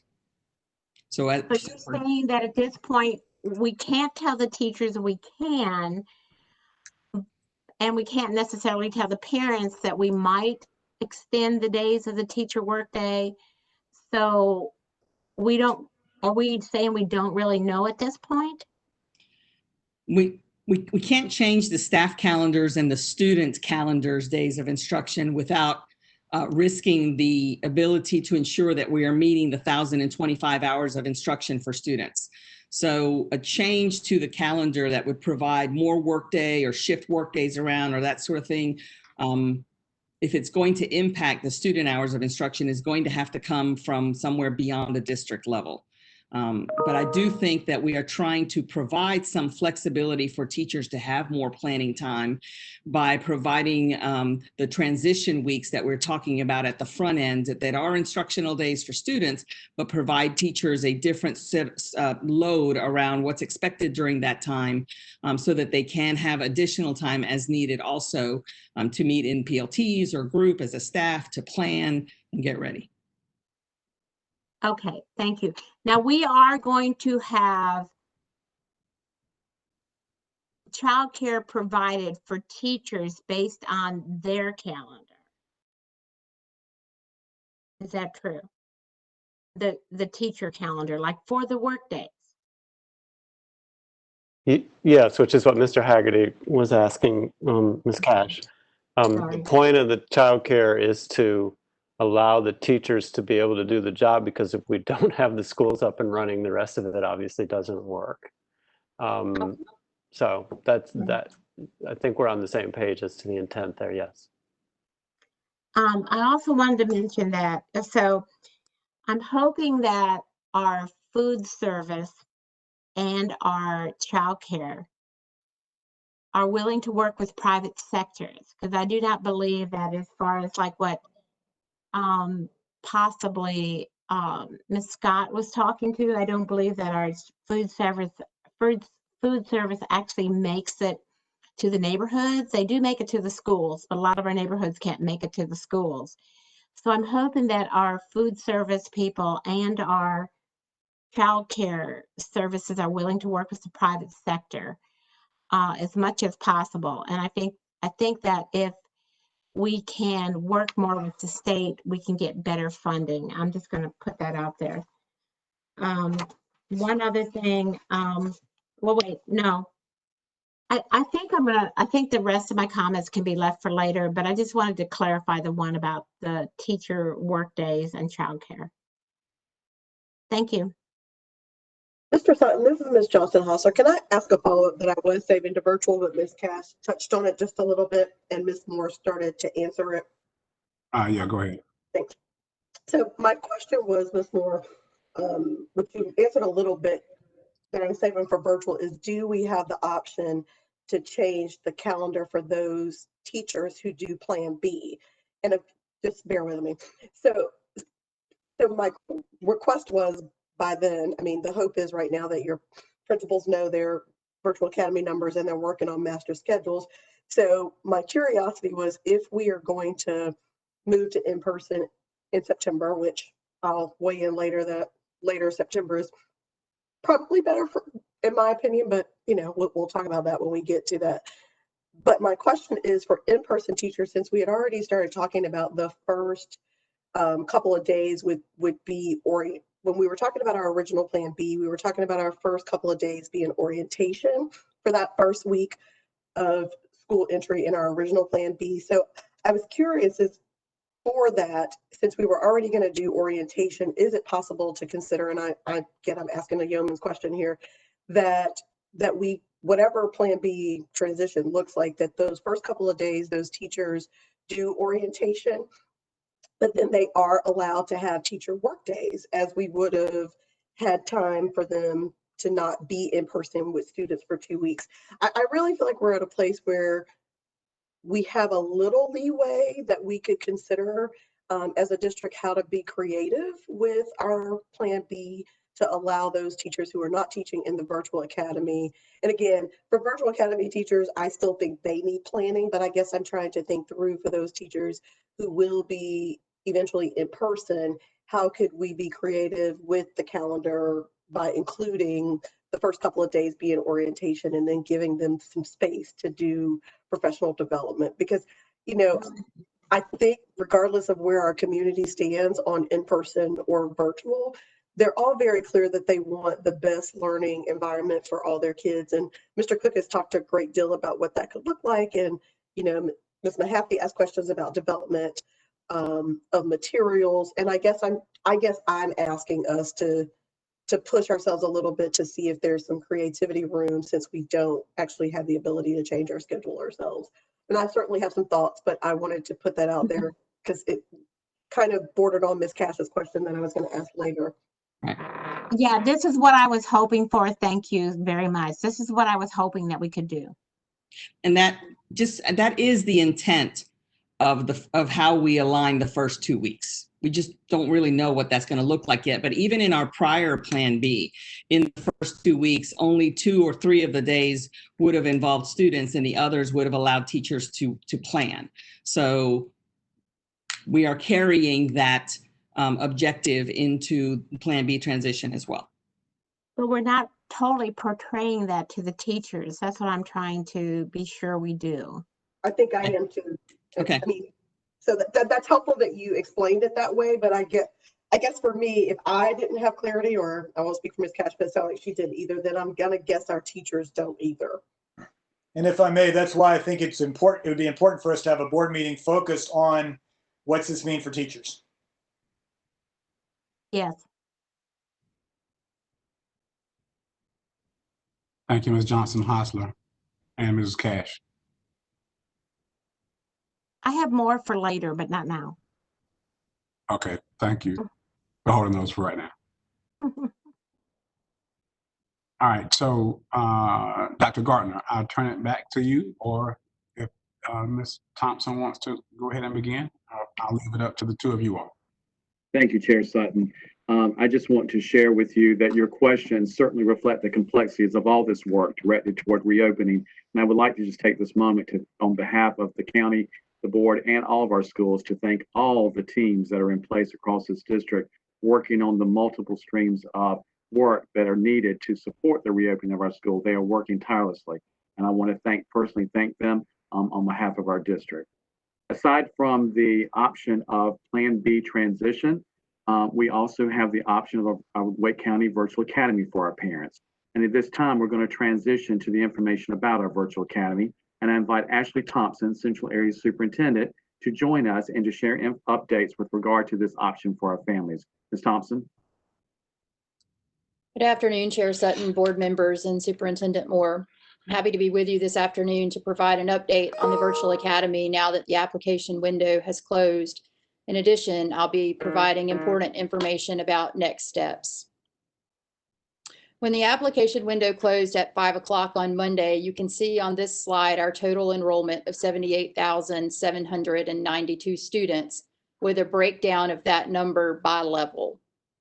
We also want to highlight that we recently held a Virtual Academy open house that was virtually attended by over 17,000 attendees.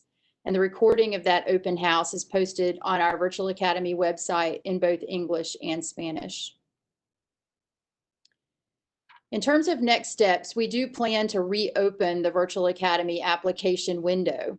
We anticipate that if the decision is made today to open in Plan B transition, families may ask whether they should still enroll their child in the virtual academy.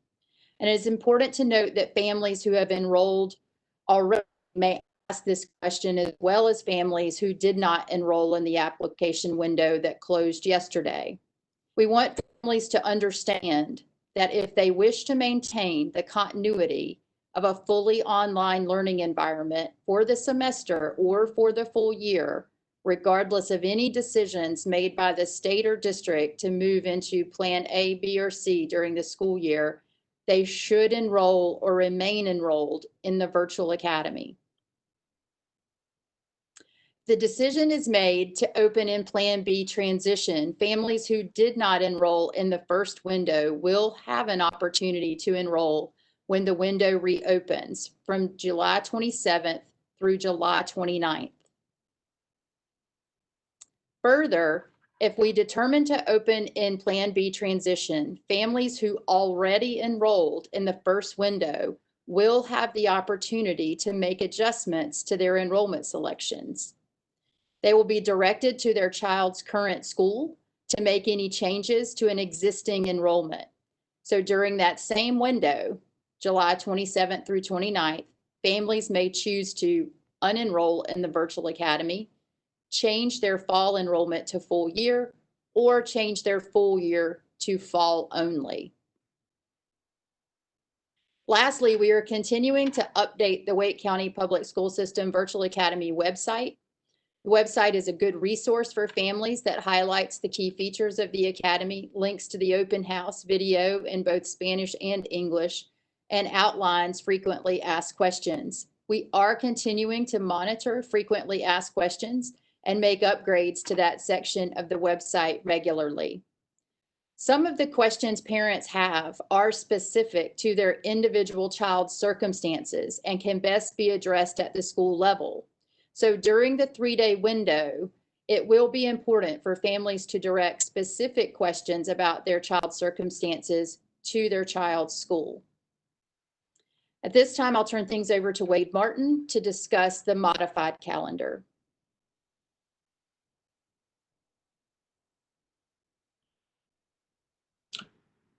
Good afternoon, Chair Sutton, board members, and Superintendent Moore.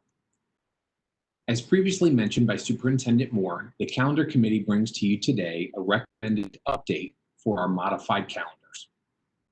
With the governor's extension of Phase 2 to August 7th at the minimum, coupled with the increasing concerns regarding the health and safety of students, families, and staff, as well as our academic interests to provide increased alignment across instructional platforms and pacing during remote instruction, the Calendar Committee recommends an updated modified calendar.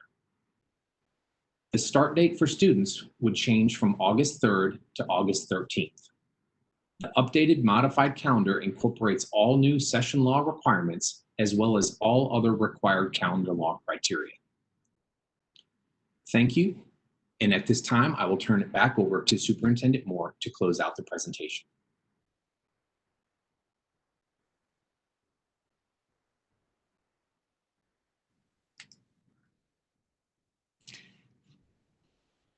So I'm back.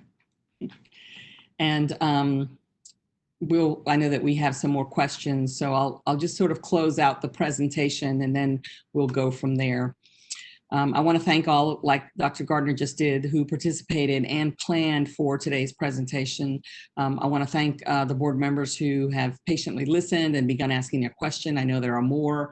And I want to thank the community who's paying attention as well and who's listening for the things that are important to them and who will undoubtedly provide us additional feedback as we get done today. In closing, we, the teachers, the students, the families, the community, we want our students to be back in schools. We want to be back in the school buildings. We do believe that in-person, face-to-face instruction is best for our students. We're planning for it.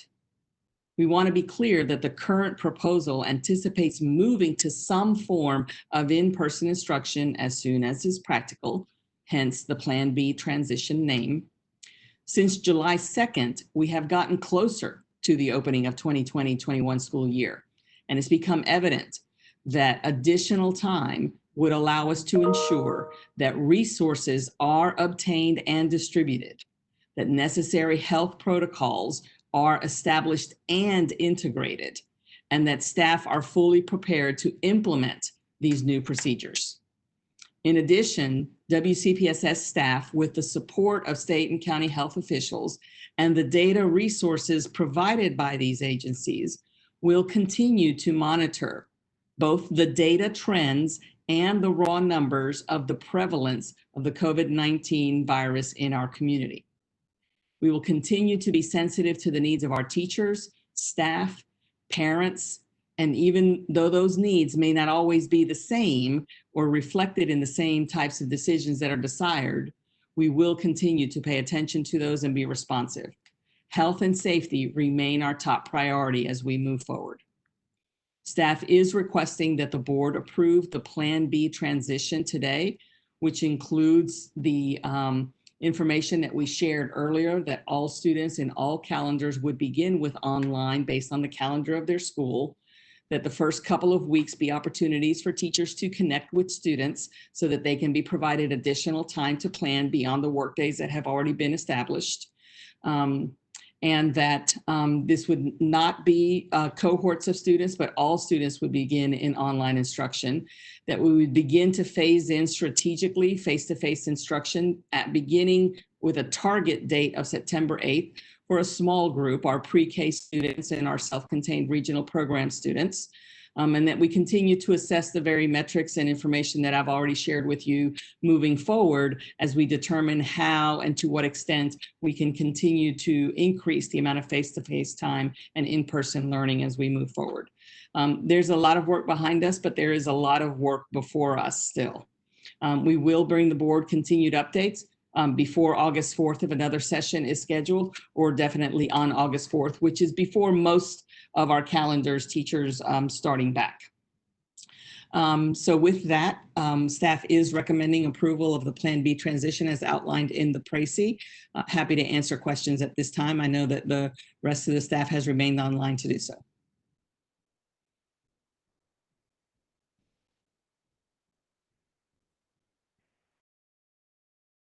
Thank you, Superintendent Moore. Thank you to staff for all your hard work on this, continuing to monitor the conditions, the data, our environment, and responding to the changes, as well as the input from our parents, community, our teachers, and employees. Let me start with Mrs. Scott. I think I saw your hand first, and we'll go through another round of questions, as I assume that there are a few around the virtual academy, and then we'll move to take our vote and finish our work. So, Mrs. Scott, let's start with you. Thank you, Chair Sutton, and thank you again to everyone presenting today with all of this information. I have just two questions. The first, I'm not sure if this relates directly to Virtual Academy, but is there a time frame when staff, teachers, or employees, school employees, will hear back from the request that they sent, that their accommodations, the CDC waiver? I've been hearing that they have not yet heard back. other than their request was received? Yes, Ms. Scott, I can answer that. We have logged and processed all the requests and are now in process of reaching out to principals and teachers. So I would, in the next week or so, staff should begin hearing. We definitely want to prioritize if the decision is to bring back face-to-face pre-K students and students in regional programs. We want to prioritize those staff members as well as the schools who are starting a little bit before other schools. So we'll work through them in a prioritized way, but within the next, beginning this week, they should start hearing. Okay, thank you for that, Dr. Yes, Matillo. ma'am. And then this question I know has been, sort of answered before, but I think there are still some remaining questions, and I'm not sure if this would be more appropriate if we do have another meeting that is centered more towards our educators, our principals, and classified and non-classified personnel. But for a teacher who is the singleton, when we are operating with a virtual academy and the in-person, there are a few subjects that are very specialized. I'm thinking FCCLA, some of our teachers where they might be the, excuse me, the only chorus teacher. Has there been any more guidance offered to teachers about how that will be handled? I think some are concerned that they're going to have to try to juggle two hats because they want to make sure the needs of their students are met. But of course, in doing so, that would be difficult to do.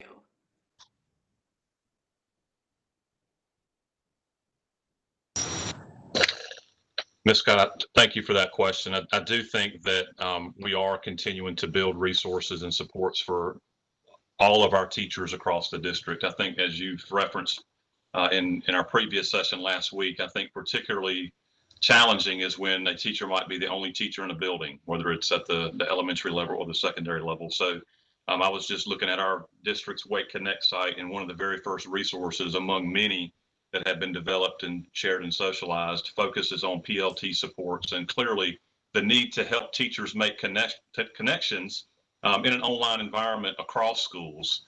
And so I think that's something that we will continue to build out. And really, I think more than ever, we'll need to continue connecting teachers from building to building or even regionally to make sure that they've got the resources and the supports that they need, just like the other teachers in the building do who might work in a larger team. So that's something we will and are continuing to develop and roll out.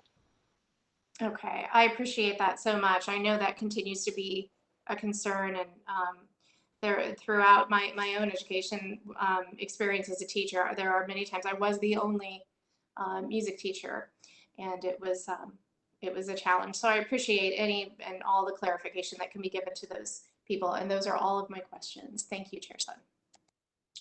Thank you, Mrs. Scott. Mrs. Kushner. Thank you, Chair Sutton, and I'm very, very glad to hear this update, and want to just encourage us to, if we're going to make that September 8th target date, we really need the help of the community. We need folks to wear their masks, wait 6 feet, and wash their hands. We need to contain as much as we can the virus in this community. Our teachers and our students are really counting on your support. So given that September 8th comes after a holiday weekend, maybe we should all contemplate stay-at-home Labor Day weekends. But I had an additional question just to encourage our employees. I know that I saw on our Wake Connect the employee assistance program that we have to truly support our employees. I wanted to ask Dr. Matillo what is being done to really push out that information to our employees as we start focusing on the start of school and focusing that our employees are feeling comfortable coming back to the building and engaging with staff and students in the community. Yes, ma'am. Thanks, Ms. Kushner. We have put it out in a few employee newsletters thus far, and certainly we'll continue to do that as we move closer and update some of those resources. I've also been working pretty closely with Paul Coe and his team to make sure that we're aligning efforts in terms of making staff members aware of the resources that are there. Thank you. I think that's going to be really important to just give that support to our 20,000 employees, from our bus drivers, cafeteria, all the folks who have had grief and stress during this COVID crisis.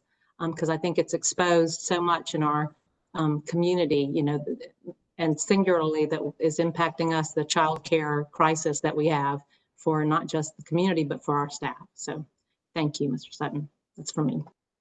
Thank you, Mrs. Kushner. Mrs. Mahaffey.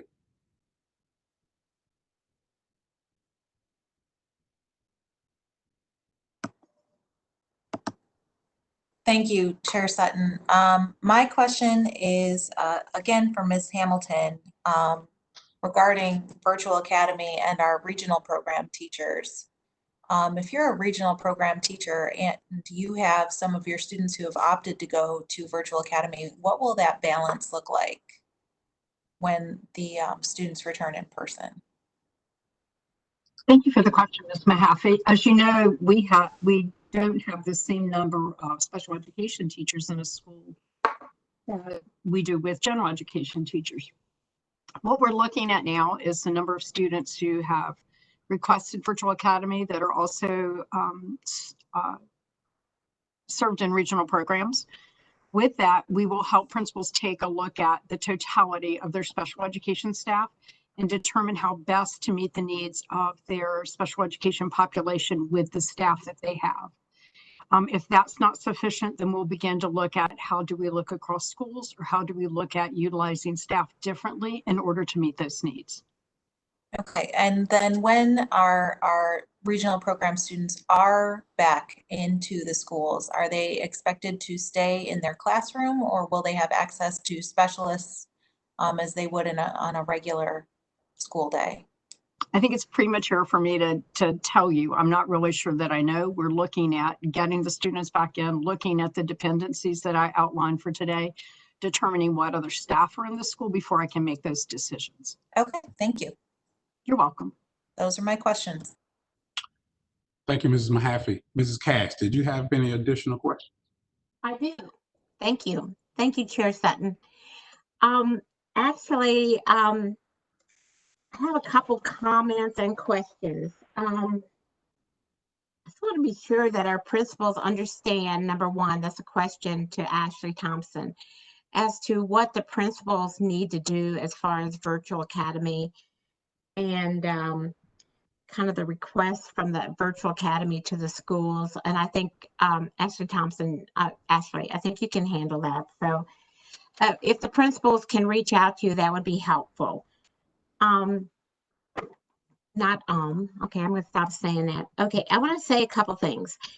I think that, as Mr. Fletcher said, I think that one of the things we need to be aware of is that our state has not exactly come through with all the resources that we need to do what we need to open our schools. And I want to make that clear to our public. So that is one important comment I'd like to make. I also want to say what Ms. Kushner said was important. I think that we are a reflection of the community. And therefore, anything that we can do to slow down this virus in our community is going to be what our schools can react to best. I've been a school board member for like, I don't know how long, 13 years, but I've been a healthcare provider as a pharmacist in a hospital for 30 years.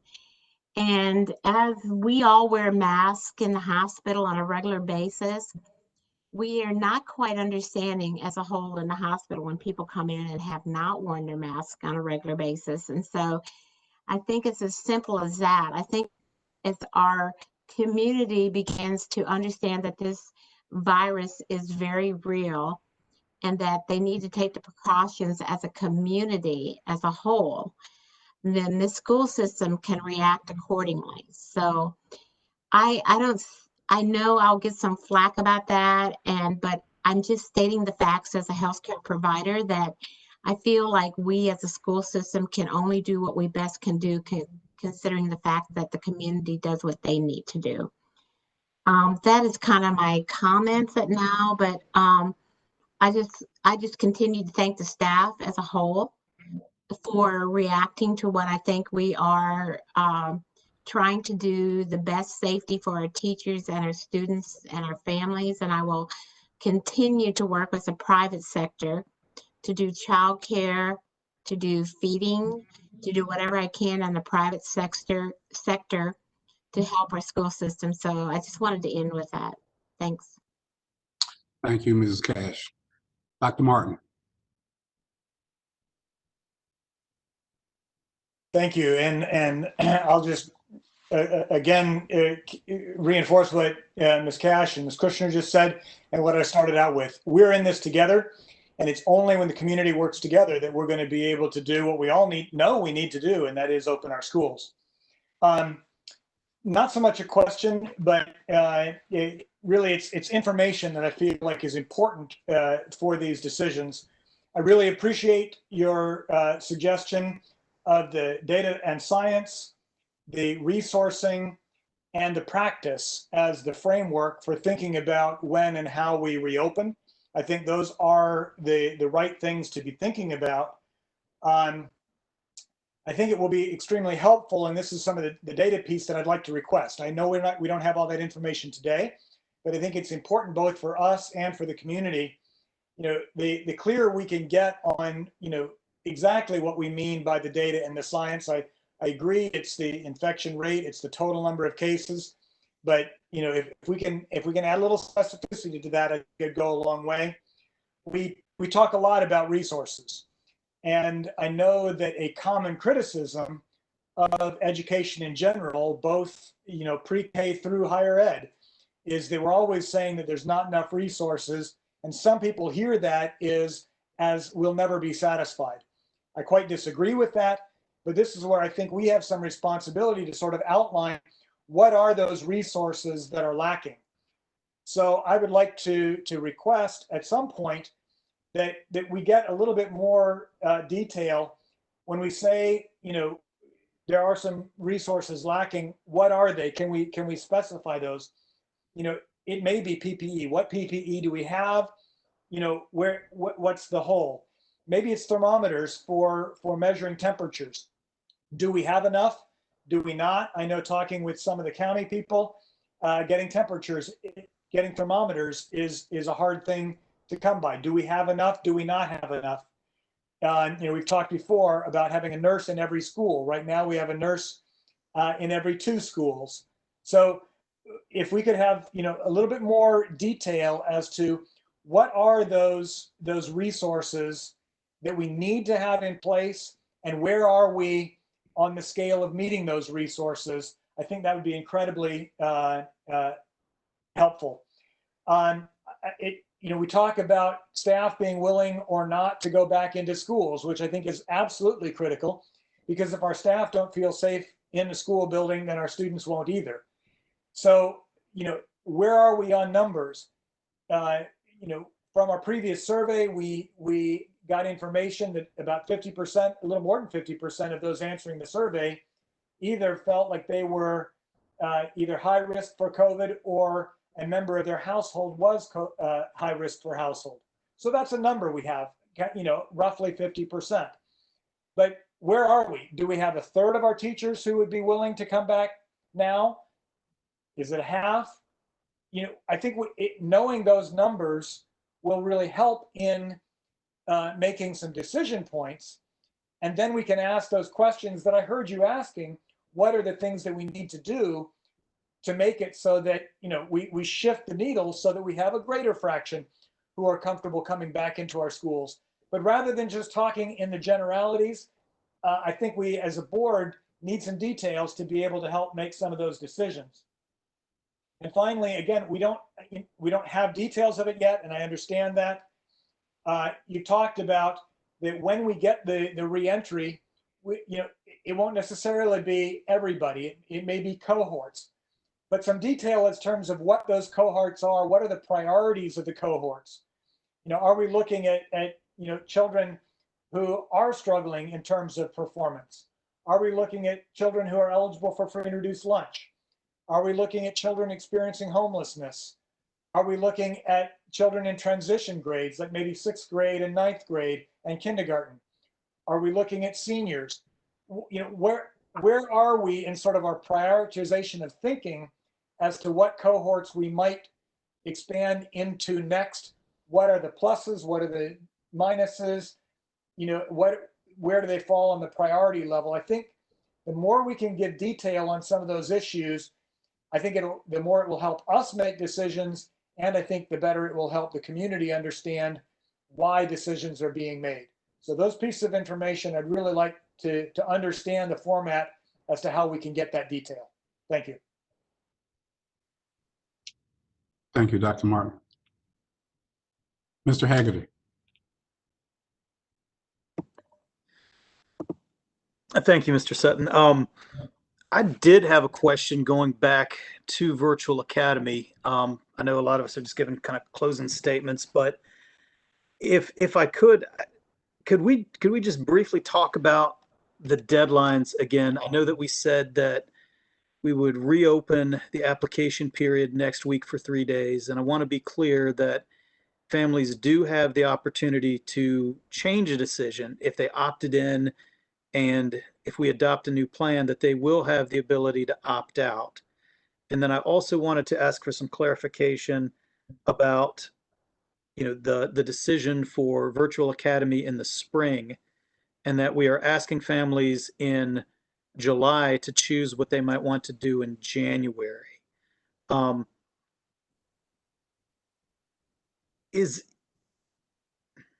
know that we need as strong, as solid numbers as we can for planning, but it would just seem, will it be easier for us if we can transition Virtual Academy students in the fall semester into Virtual Academy in the spring without a whole new application process? Is there a way that those students could get priority? We're hitting people with a lot of information, and as Dr. Martin said, there's still a lot of details about the plan that still haven't been defined. And so I do appreciate that we're giving people another opportunity to opt in. I think some families have delayed their decisions waiting to hear what we might say or do today. And there might be some families that after hearing this may want to opt out. But I guess I'm just struggling with this, that understanding that we have to have a deadline, and we'll have that deadline before the next time we meet as a board to hash out these details. Can there be another application period later on, or what can we do on that? Does anyone else see the need to address that, or is that just me? So, Mr. Haggerty, you had several questions, I think, within your statement there. So, first of all, you're accurately thinking that there is a window opening Monday, July 27th through July 29th. And during that window, families who have already enrolled do have the option to reconsider that enrollment and make adjustments. And they'll do that by contacting their child's school. Families who did not apply in the window that closed yesterday will also have the opportunity to submit an application using the same process that we used for the first window. Regarding families who select fall only, because it is challenging to them to consider beyond a fall decision, what we've clarified in the FAQ is that those families who register for fall will have an opportunity in late October or early November to submit a request at their school to continue for the remainder of the year. And those students who are fall only will have priority to continue for the remainder of the year. And certainly we have to factor in availability of seats. That becomes especially a factor at the secondary level, but that is what we've communicated in the upgraded FAQ on our website. Great, thank you, Dr. Thompson. I appreciate that. You're welcome.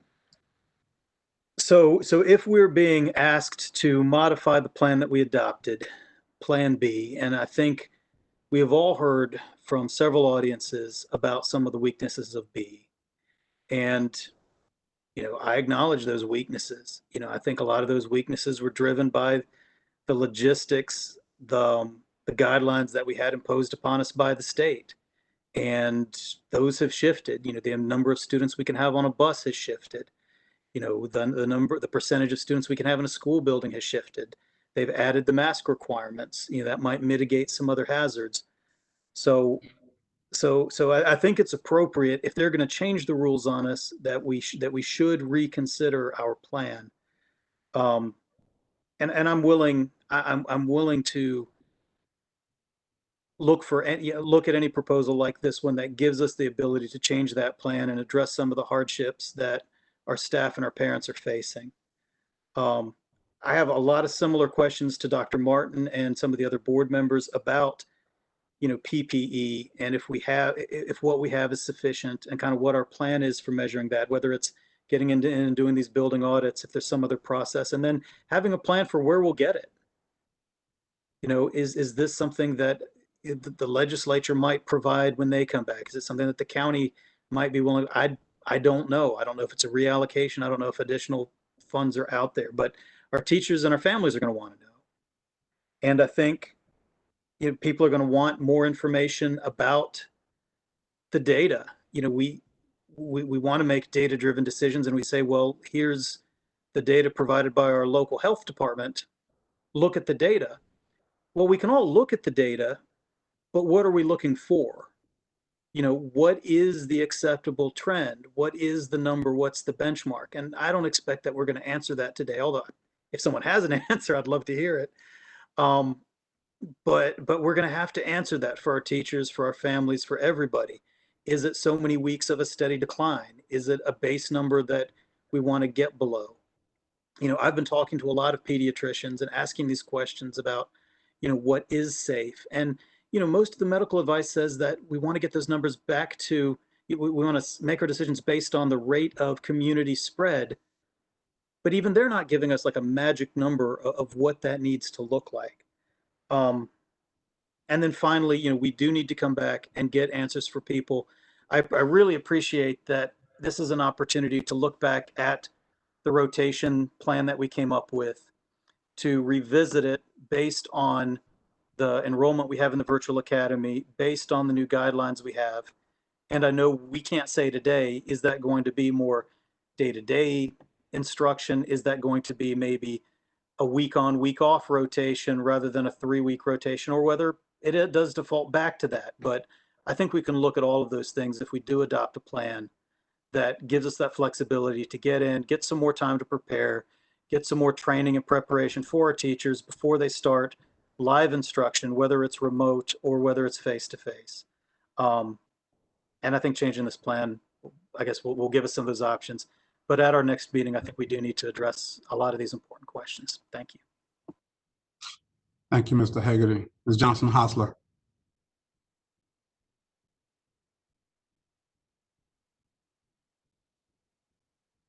Sorry about that, Mr. Sutton. So a couple of my questions have been touched on, but I'll start from a couple that Mr. Haggerty just mentioned.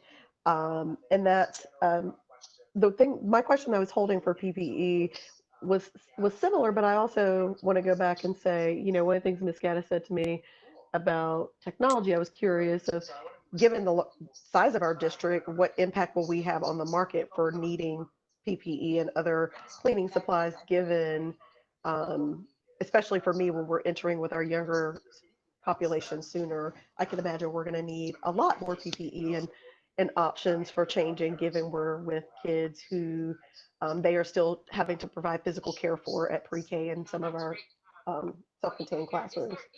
So I don't know if somebody has a comment if they think that the level of PPE and things that we'll need will be impacted or not. So the PPE and cleaning supply question. The other follow-up to that is, as we talk about teacher prep, are we going to do some extra supports for our pre-K and spec ed teachers who will foreseeably be in the building first, but also with students in terms of how to support the use of PPE to ensure that, we're not invoking fear or concerns for young people who, definitely have been possibly looking at people using PPE, but it's going to be certainly different in a classroom that our students haven't been in for several months at this time. So have we thought through kind of special supports for those teachers to prepare for what that's going to be with our younger students? I'm not sure if Ms. Hamilton wants to chime in. You can definitely circle back to my questions, or I can keep going. So with regard to PPE and our students, we'll be developing social stories from both the pre-K side and for our regional programs. And of course, our health services guidelines group is developing a number of videos and guidelines for how to distribute and use PPE. Thank you, Ms. Hamilton. So the other, which I know Mr. Haggerty asked, but I'm just gonna, wrap up here as a reminder that I know we can't give people a concrete timeline, and recognizing, as I said in my opening comments, that, this is evolutionary and we're changing as the information and data that we receive changes as well.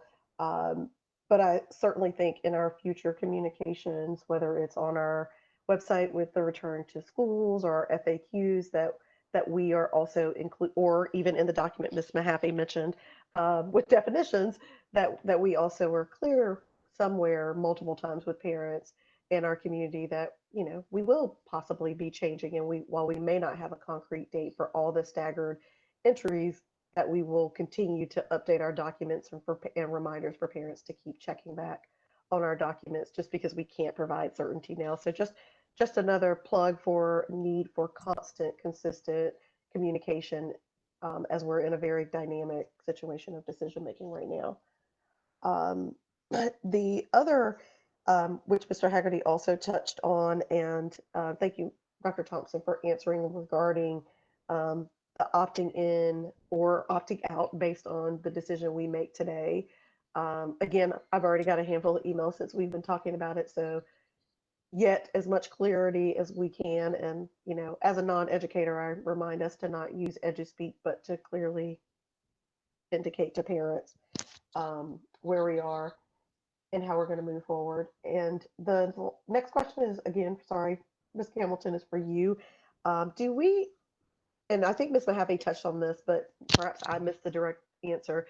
Do we have a process in place for how we're going to work with our parents in helping the schools reconvene with students who have IEPs, since it's been months since they've had a conversation where there'll be, and again, time is of the essence, so I acknowledge that by asking this question.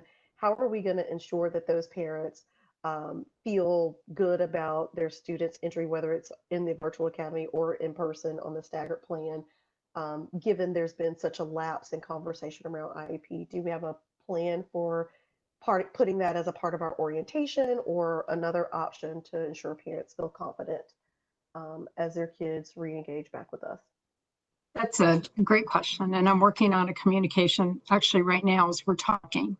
So yes, the short answer to that is yes. We're developing a communication.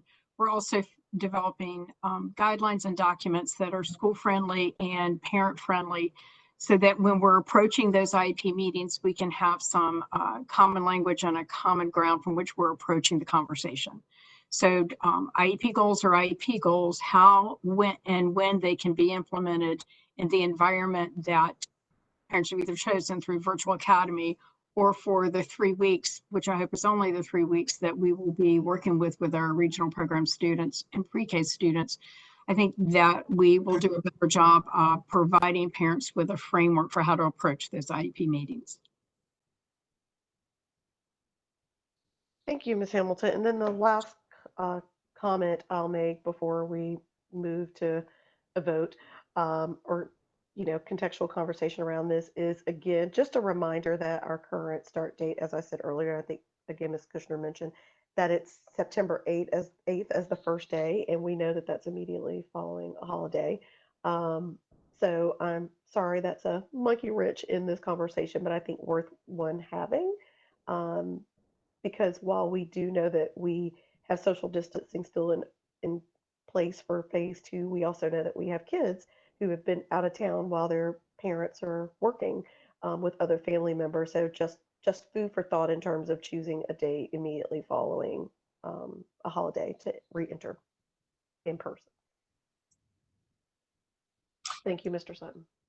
Thanks. And I just want to clarify something you said there, that September 8th is the first day for daily in-person instruction for our pre-K and special ed. Correct. So that's right, which is right after a holiday. That's exactly what I'm at. I'm asking us to consider what that is. Okay. You need to emphasize regional spec ed, not all spec ed. Correct. Mrs. Cash, you had a follow-up comment, I believe. I see your hand. Yeah, I just wanted thank you, Chair Sutton. I just wanted to say that I feel like I just need to say that I think our principals need to be in all the conversations. I think all the principals in our school system are probably the primary people that know what their public wants, what their teachers want.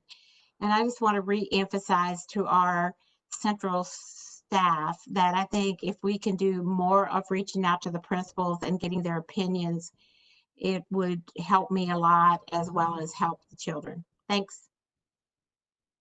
Thank you, Ms. Cash. Ms. Mahaffey, you have another comment? Yes, thank you, Chair Sutton. Just a quick comment. Given, I think parents understood the 3 cohort rotation for Plan B as we decided back in July, knowing that this Plan B modification can and should eventually morph into Plan B. I really want it to be clear on how we communicate that to families as they're making that decision. Even though we're starting online, the hope is to go into a full Plan B in person. And again, I just want that communication to be clear. So as we reopen the virtual academy window, parents feel comfortable as they're making that choice.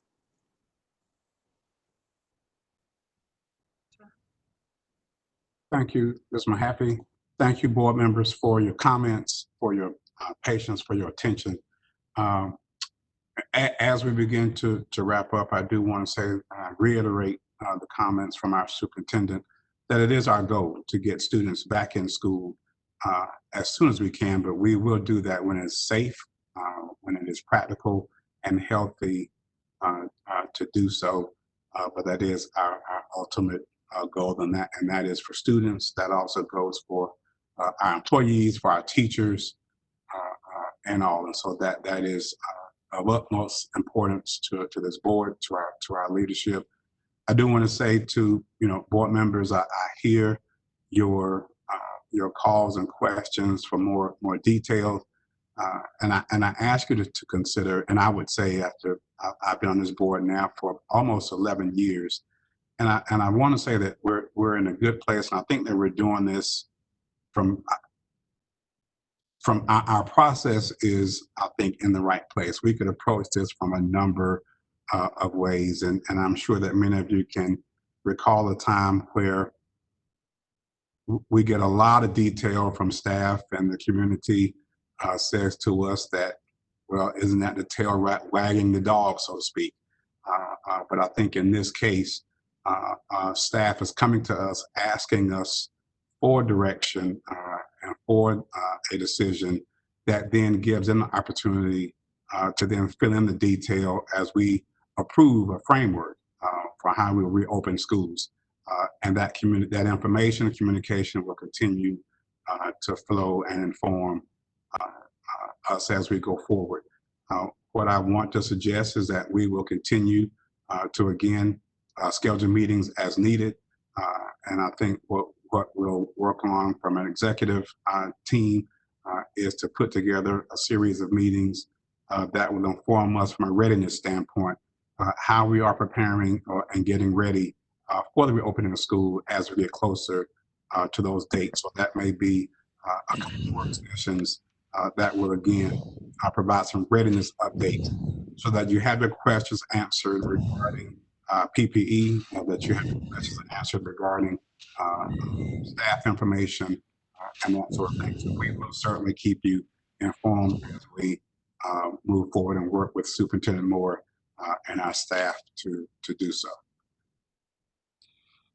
That being said, we are at a point in our action item where staff has reviewed the guidance from Governor Cooper and the North Carolina Department of Health and Human Services that was released on July 14th as it relates to the 2020-21 reopening of schools. In accordance, staff has proposed an update to the reopening plans for Wake County Public School systems and their system, and they're seeking board approval. Staff has proposed that the board adopt Plan B transition as reviewed. Plan B transition is consistent with the Wake County Public School System remote learning plan. It supports the health and safety of students and staff, and it adheres to the instructional hours, days required in the calendar law. So at this time, I would entertain a motion to approve the recommendation by staff to adopt Plan B transition. Mr. Chair. Yes, sir. This is Bill Fletcher. I move approval of the Plan B transition, strategic reopening for in-person instruction as presented this afternoon. Thank you, sir. Can I get a second for that? It's Christine Kushner. I'll second that. Thank you. Thank you, Mrs. Kushner. So I've got a motion by Mr. Fletcher, second by Mrs. Kushner, to approve the staff recommendation for the Plan B transition and strategic reopening plan for the Wake County Public School System for the 2020-2021 year. I ask for your support through a roll call vote. I'll start with Vice Chair Cash. Discussion first, please. Dr. Mark. Discussion first, okay. Yeah, I mean, we've all had a lot of comments about throughout the time, but I personally would like to make a comment about the vote. As I noted earlier, I feel like I'm in an awkward position because I actually do believe that the Plan B transition is the direction we should be going, and I appreciate all the staff's work to get us there. But at the same time, I do not feel like I have a complete plan, as I noted, because I haven't heard what does this mean for the educators in the classroom, which I believe that framework is as important as the information that we've been provided today. So I will cast my vote in favor, but somewhat reluctantly so, because I do feel like this very substantive part of the plan has not yet been presented. I understand work needs to be done. At the same time, I do believe these are pieces that are necessary for us to know and have confidence in going forward. So I will be giving a very reluctant yes vote. Thank you. Thank you, sir. Mrs. Cass, did you have a comment? No, aye. Thank you, Mrs. Kushner. Aye. Dr. Martin. The reluctant aye. Mrs. Scott. Aye. Mr. Hegarty. Aye. Mrs. Mahaffey. Aye. Mrs. Johnson Hostler. Aye. Mr. Fletcher. Aye. I vote aye as well. And so the Plan B transition and strategic reopening is approved with a unanimous vote by this board. Thank you, board members, for your support of this. Superintendent Moore and staff, again, we look forward to the continued updates regarding our readiness. Thank you for the information and for the work and detail put into this plan, and we all will continue to work forward to ensure a safe and healthy reopening of our schools. If there are no other comments or there's no other business to come before this board, I would entertain a motion to adjourn. It's Christine Kushner. I move that we adjourn. I second that motion, Mrs. Cash. Motion by Ms. Kushner, second by Mrs. Cash to adjourn today's meeting. Mr. Fletcher, start with you. Aye. Johnson Hostler. Aye.